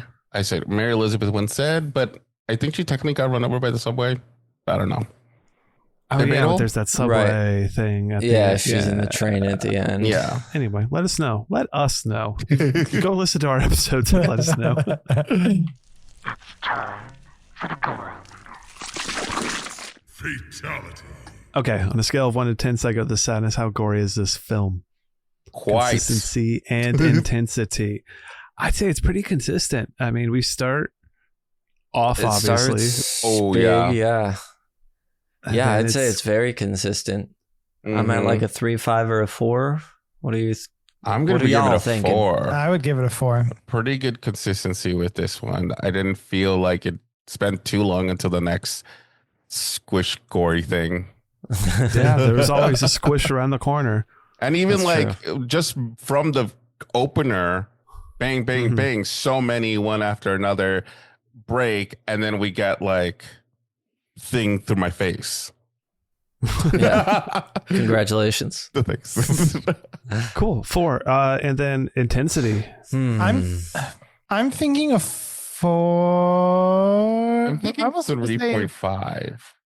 I almost want to say a 4.5. I feel like maybe I think I would downgrade it a little bit because so much of the gore is CG and that like makes it a little more tolerable. Yep. I'm gonna settle on a 4. But it was pretty chunky. There was lots of chunks. Oh yeah. I was thinking 3.5 to a 4 as well. Yeah. But I'm gonna be generous. I'm gonna put 4. Yeah. I'll be generous too with a 4. Works. 4 and 4 and 8.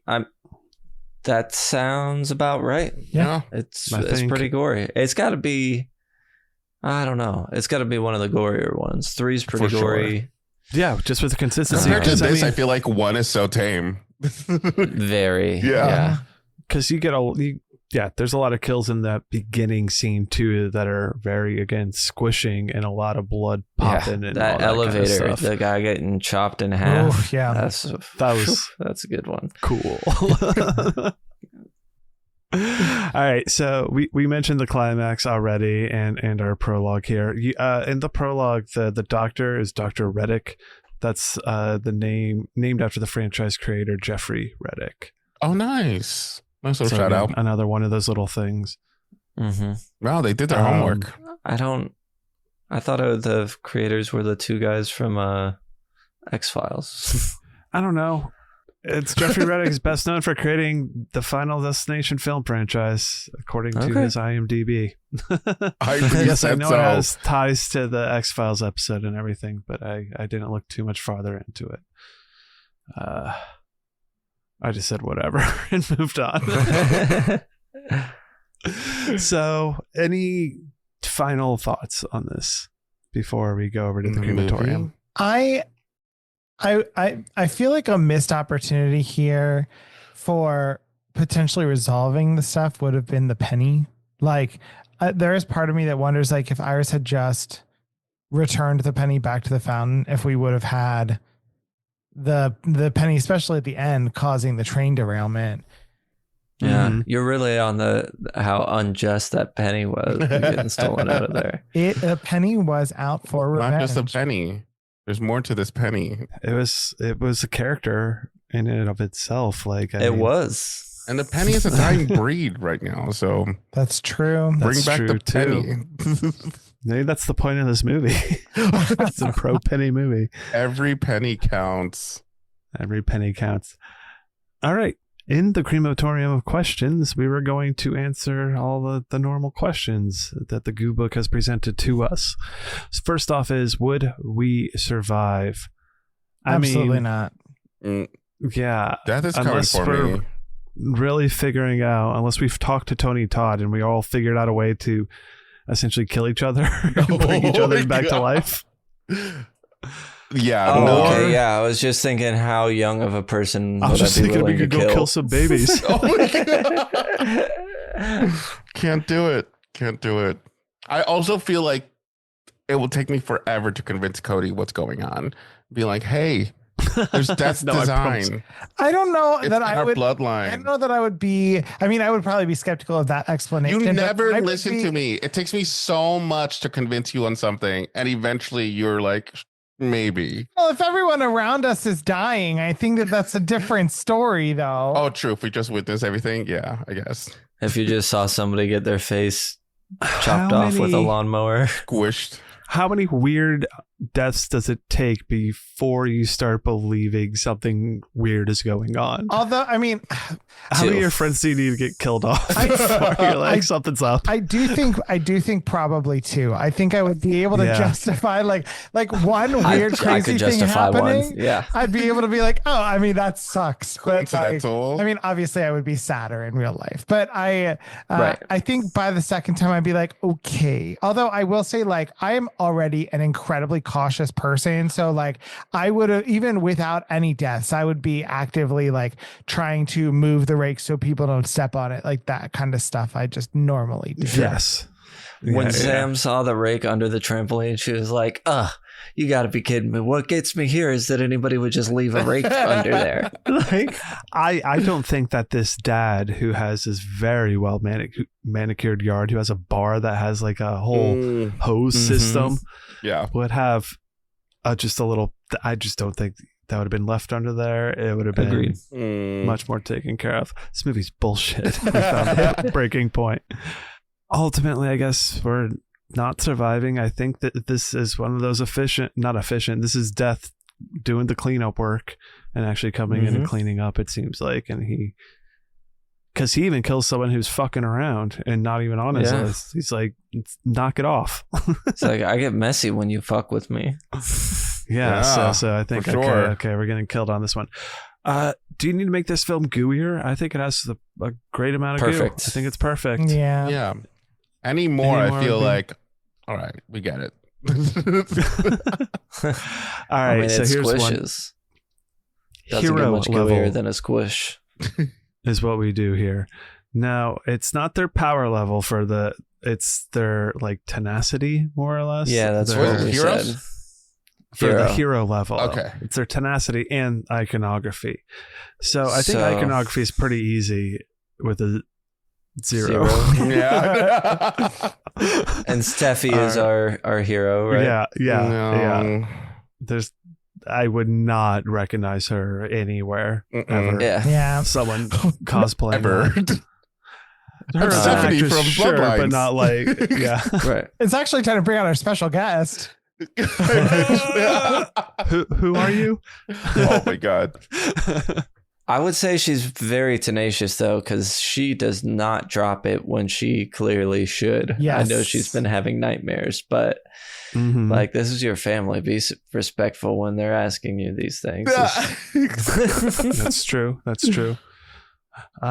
So what would you put a number on that?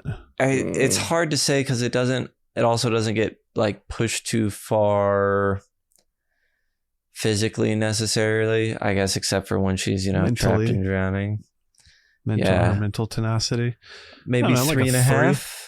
3.5. 3. Yeah, I'll go 3.5. 3.25. All right, perfect. And that covers her. So she's just a 3.25. Yep.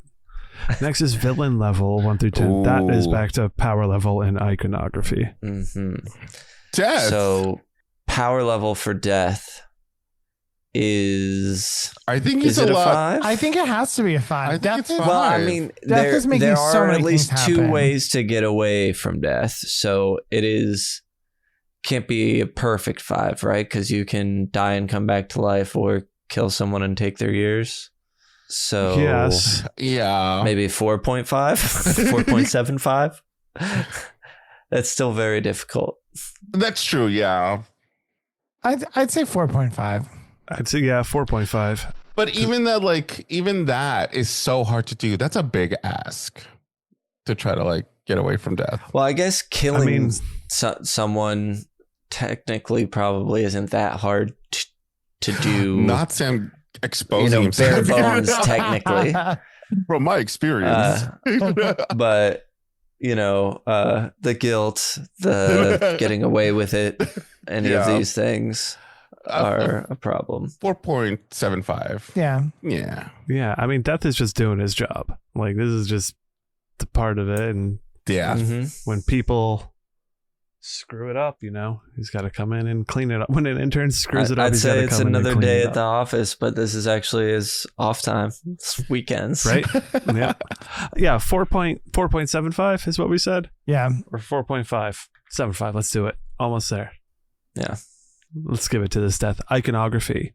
The wind is really a big one in this one. Oh yeah. It's really iconic. How do you How do you measure iconography for death? for something that's invisible. Well, no, because I think he's back to his iconic self. I would say, in this movie, it is like particularly, you are aware when you get the setups Things and are everything, death is around. Yeah. You're tuned in to whatever the fuck death is doing. How do you rate that? That's like iconography is like what, like he's known for what he does and what he's doing so well. And when he starts, like, he's really hitting on who it is. The Rube So Goldberg is it a 5? thing. Yeah, I'd give it a 5. Okay. We're giving Death. I was going to give it like a 4.75, 4.5. I didn't know about full 5 just because of that. I think this is invisible the deathiest factor death has ever been in terms of these movies. Like I said, it's like a real Final Destination movie. Yeah. Certainly. And for that reason, if that's how we're judging it, yeah, I'd give it a 5. All right, cool. Yeah, screw it. So he has a 9.75 versus a 3.25, and therefore he did win in this movie. Oh, yeah. Do you want a sequel to this one? Yeah. Do you want to keep it going? I want another Final Destination. I think there are two things I'd want to explore. Okay. So I mentioned this in our reaction. So if people have seen that, this is not new to them, but I think it would be interesting to like explore the concept of someone who survived and is actively like being a serial killer, where like every couple of years they murder somebody and then like they start to see the signs show up. So they have to go find somebody to kill again. But then like when they get stopped, death like really goes all out trying to get them back, and it pulls in like the other people around them into the like actual Final Destination-y thing. I think that would be interesting. I also think it would be interesting to explore a similar concept to this, where instead of it being family that death has to go get, it's like the person involved is like a doctor, and all the lives that they save are now up for death to come after them too. Because like if they survive, then they go on to like prevent other people from dying. I guess it puts them on the list following the same logic, because they wouldn't be alive. Let's do them both. In one. Yeah, I agree. I like it. I would love to see like the beginning of this made me think I would like to see a period piece version, like a Frontier or Old West, maybe something that's like familiar, but these new fun ways of killing people because you're using, not modern Old West things. That's interesting. Yeah, exactly. So I don't really know what the plot is. It's more about the gags of the deaths and doing it, Agreed. That was mine. Was it? Nice. Yep, a period piece of sorts. I'm always down for another Final Destination. I think during its prime, there was just fatigue for it. And I like this one because it felt like it was done by people who were fans of the franchise. So as long as there's some heart put behind it, I think I'm totally okay with whatever they put out. Yeah, I would love to see these guys actually do the next one. Yeah, new story. Continue it on. Yeah, totally. Would you buy the soundtrack or score? I mean, it's got a bunch of fun songs on it, but I don't think we didn't get its theme. I feel like it didn't have a single song. It just had it changed songs. Yeah, like as opposed to the other ones had like one little. Yeah, there is ditty. Someone. Anything action figure worthy? Oh, I mean, you could have like a Skyview playset that that just drops. It could be one of those things that has like the button in the bottom. It's all like strings holding it together, and you press it and it collapses. Oh, that's fun. Yeah, that's perfect. That could be the promo item. Perfect. It's also a pen or something. Action figure worthy though, it would have to be some sort of interactive death type one. I don't know what you would necessarily pick. I'm trying to, The only thing really what you need is like a board game, like what was the like mousetrap game? Yeah, yes, that really was the Final only part. Mousetrap. You just built it. That was the fun of it. Totally. Final Destination. Would there be any proper? Any other merch proper promo item from the film? What do you want from this film to put on our crypt walls to display? The degloved finger would be like cool to put up there somewhere. I was trying to think of something from the Skyview. I'm not entirely sure. I actually think that I would love a poster version of that timeline where it was like branching off and showing like all the different ways that people died. Yeah, that would be cool. Well, the book, the penny. Oh yeah, the penny. The singular I'll take penny. it. That'd be good too. Well, we got space on the walls here. I definitely take the book too. The book, the book and the penny and the finger. That probably for covers Sergio. it. He can play with it next time he comes over. Just like some of it was in that goo that you dipped your hand into. So there you go. Oh, how about that? Midnight showing. What do you throw in? Or singing or screaming or any? Throwing some peanuts. Nut check. Yeah. Oh, that's good. Oh, nut check was pretty good.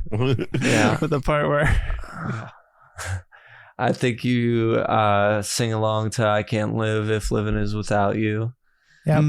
Oh, sing along. The sing along version. You just sing along during all the scenes and have a fun time. That's fun. That's a good one. It's okay. good. Okay. The popcorn bucket should just be the sky view. I think that'd be perfect. Oh, I think it should be the MRI machine. Oh, yeah. On its side, just like yeah. That's perfect. We got a couple different popcorn buckets for this one. That's great. Yeah. All right. Let's go and rate this thing. Unless you have any other final, Sam? Nope. Cool. I only want your fingers.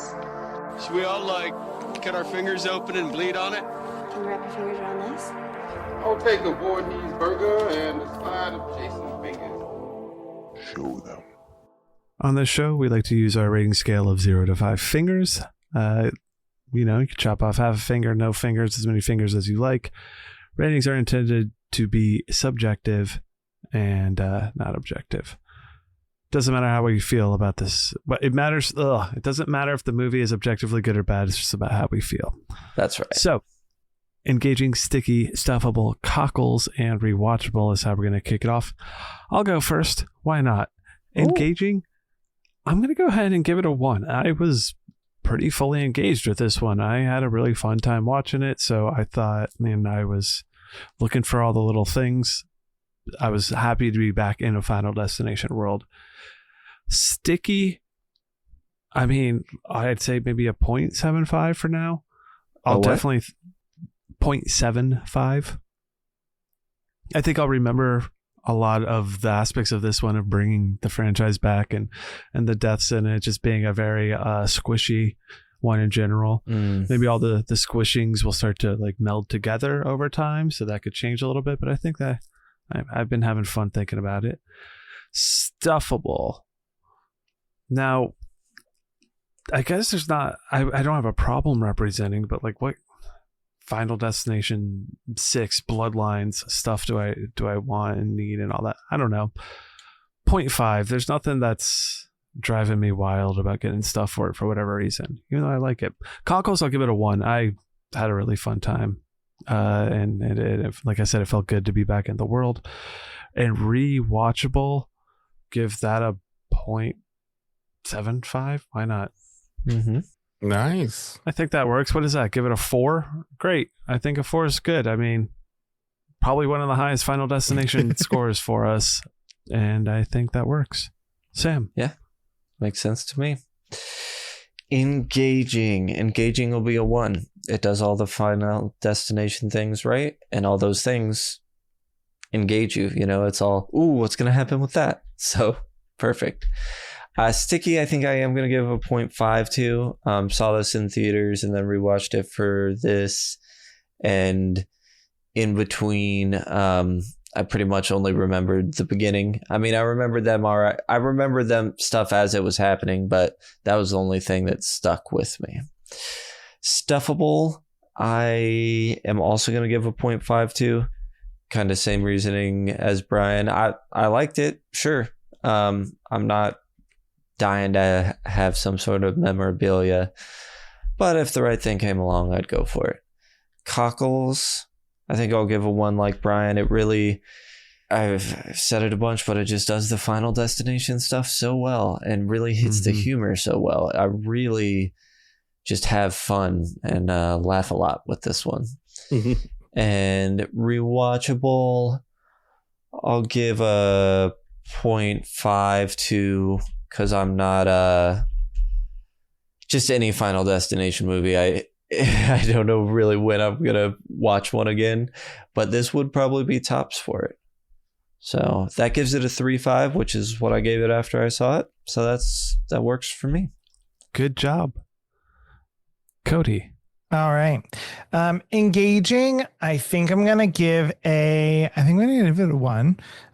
This was a really enjoyable movie to watch. I definitely think that like the tension scenes were done so well, like the backyard scene, the tattoo parlor scene, like you're just constantly looking at like all these different things that could go wrong. You're like, oh, like, what is it? What's it going to choose to be like the thing that gets us?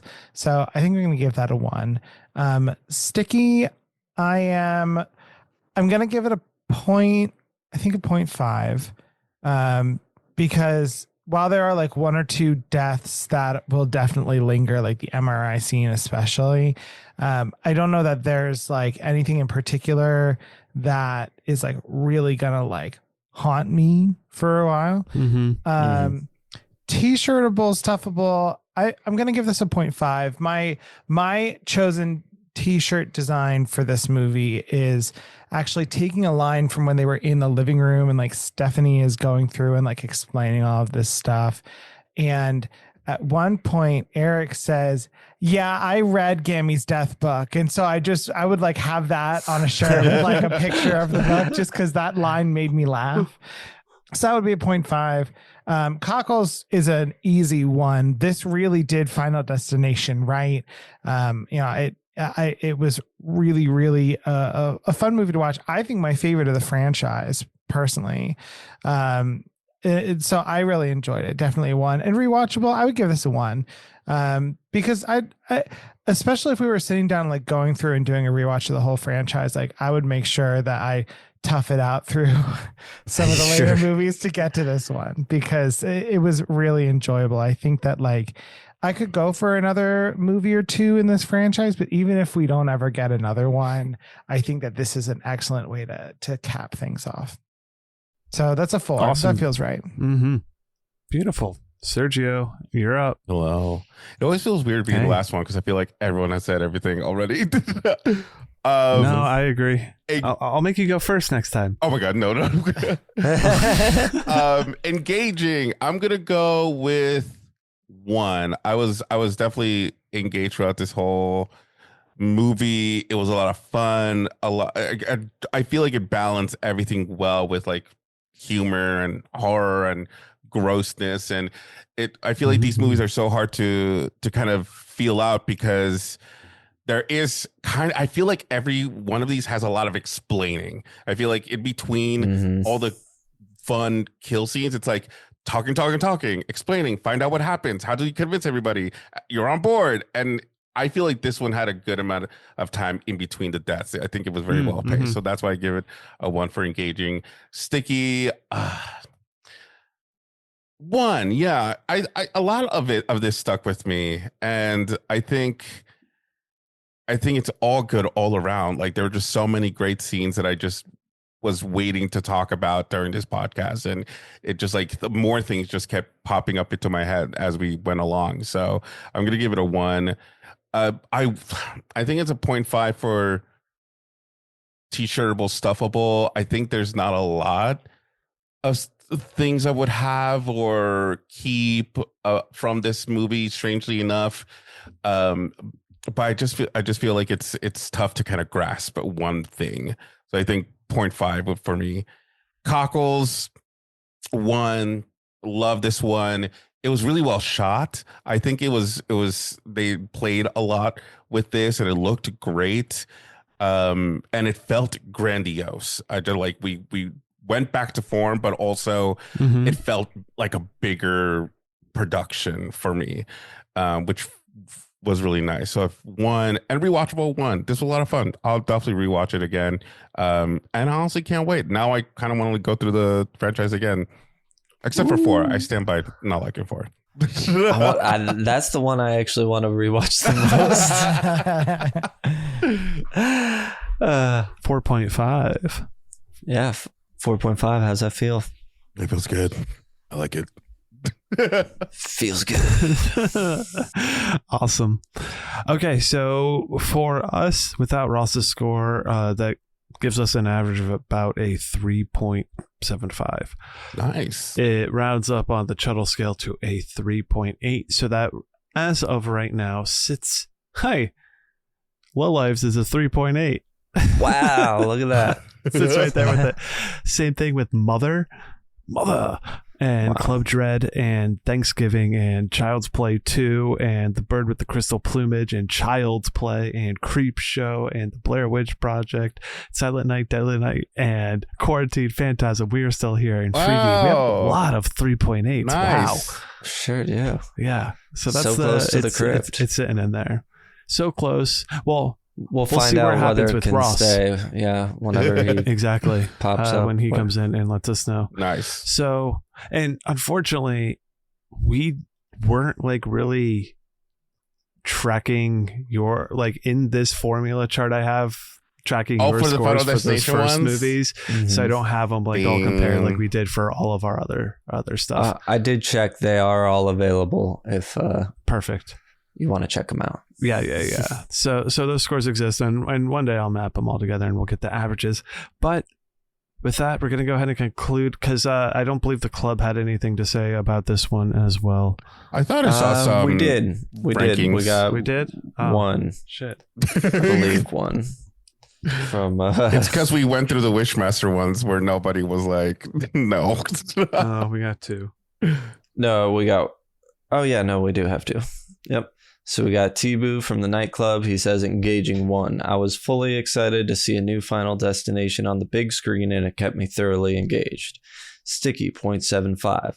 I remember the opening and ending and a few scenes / kills. Yep, pretty much. Stuffable 0.5. I would wear something, but I ain't going out of my way. Cockles 1. This was everything I wanted out of a well-done Final Destination flick. Agreed. Rewatchable 1. I can't wait to see this again for the end of the year. 4 out of 5 fingers, yo. Booyah. Snooch to the motherfucking nooch. Beautiful. Acolyte Evan chimes in with engaging 0.5. I was mid-engaged. Sticky 0.5. Call Pornhub because I was partially sticky. T-shirtable 0. No Devon Sawa, so I'll pass. Cockles 0.5. I was just partially drained. Rewatchable 0.5. It's a Final Destination movie. I'll watch it again at some point. 2 out of 5. The only thing I'm big on is the fact they let Tony Todd say what he wanted to say, and it really should echo to everyone. Beautiful, perfect. And on that, I think is a perfect note to end it on. Nice. And end the meeting for tonight. Cody, Sergio, you guys are amazing. We were so happy to have you here to clean up this franchise a little bit more, and if they have another one, we'll bring it back again, and obviously you'll come back around. You guys need to franchise summon us again, so that way we can return for more Final Destinations. You guys are lucky. You can leave. Sorry, but that's right. Oh, we got Get stuff out into to the do. world. Thank you, gods. Thank you so much. We gotta dump one of these goo buckets on you for you to leave, though, and I'm not sure which one, so this may take a while. No, love it. Please keep summoning us. Tell everyone where to find you and where they can find you in the real world. In the real world, you can find us on YouTube. We are the Horror Bandwagon. We're doing lots of stuff there. We just dropped our weapons reaction, and we just started Supernatural over there. So if you're fans of any of those, we are doing that over there. We have a Patreon, which we upload a ton of stuff. I want to say maybe like 6 to 8 hours of content over there per week.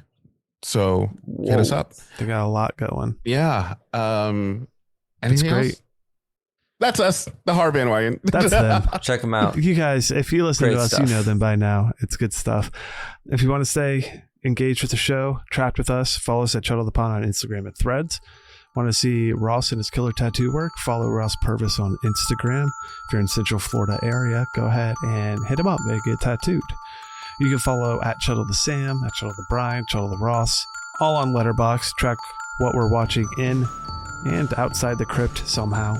Want to hang out with us and fellow Chuddlers? Join the Discord, become part of the community. There's a link to all the gooey goodness in the show description below. And next time we pay tribute to Ugut Maloo with an extreme holy modifier. And in 2 weeks I'll return and offer up our next tribute. Until next time, avoid the time loop.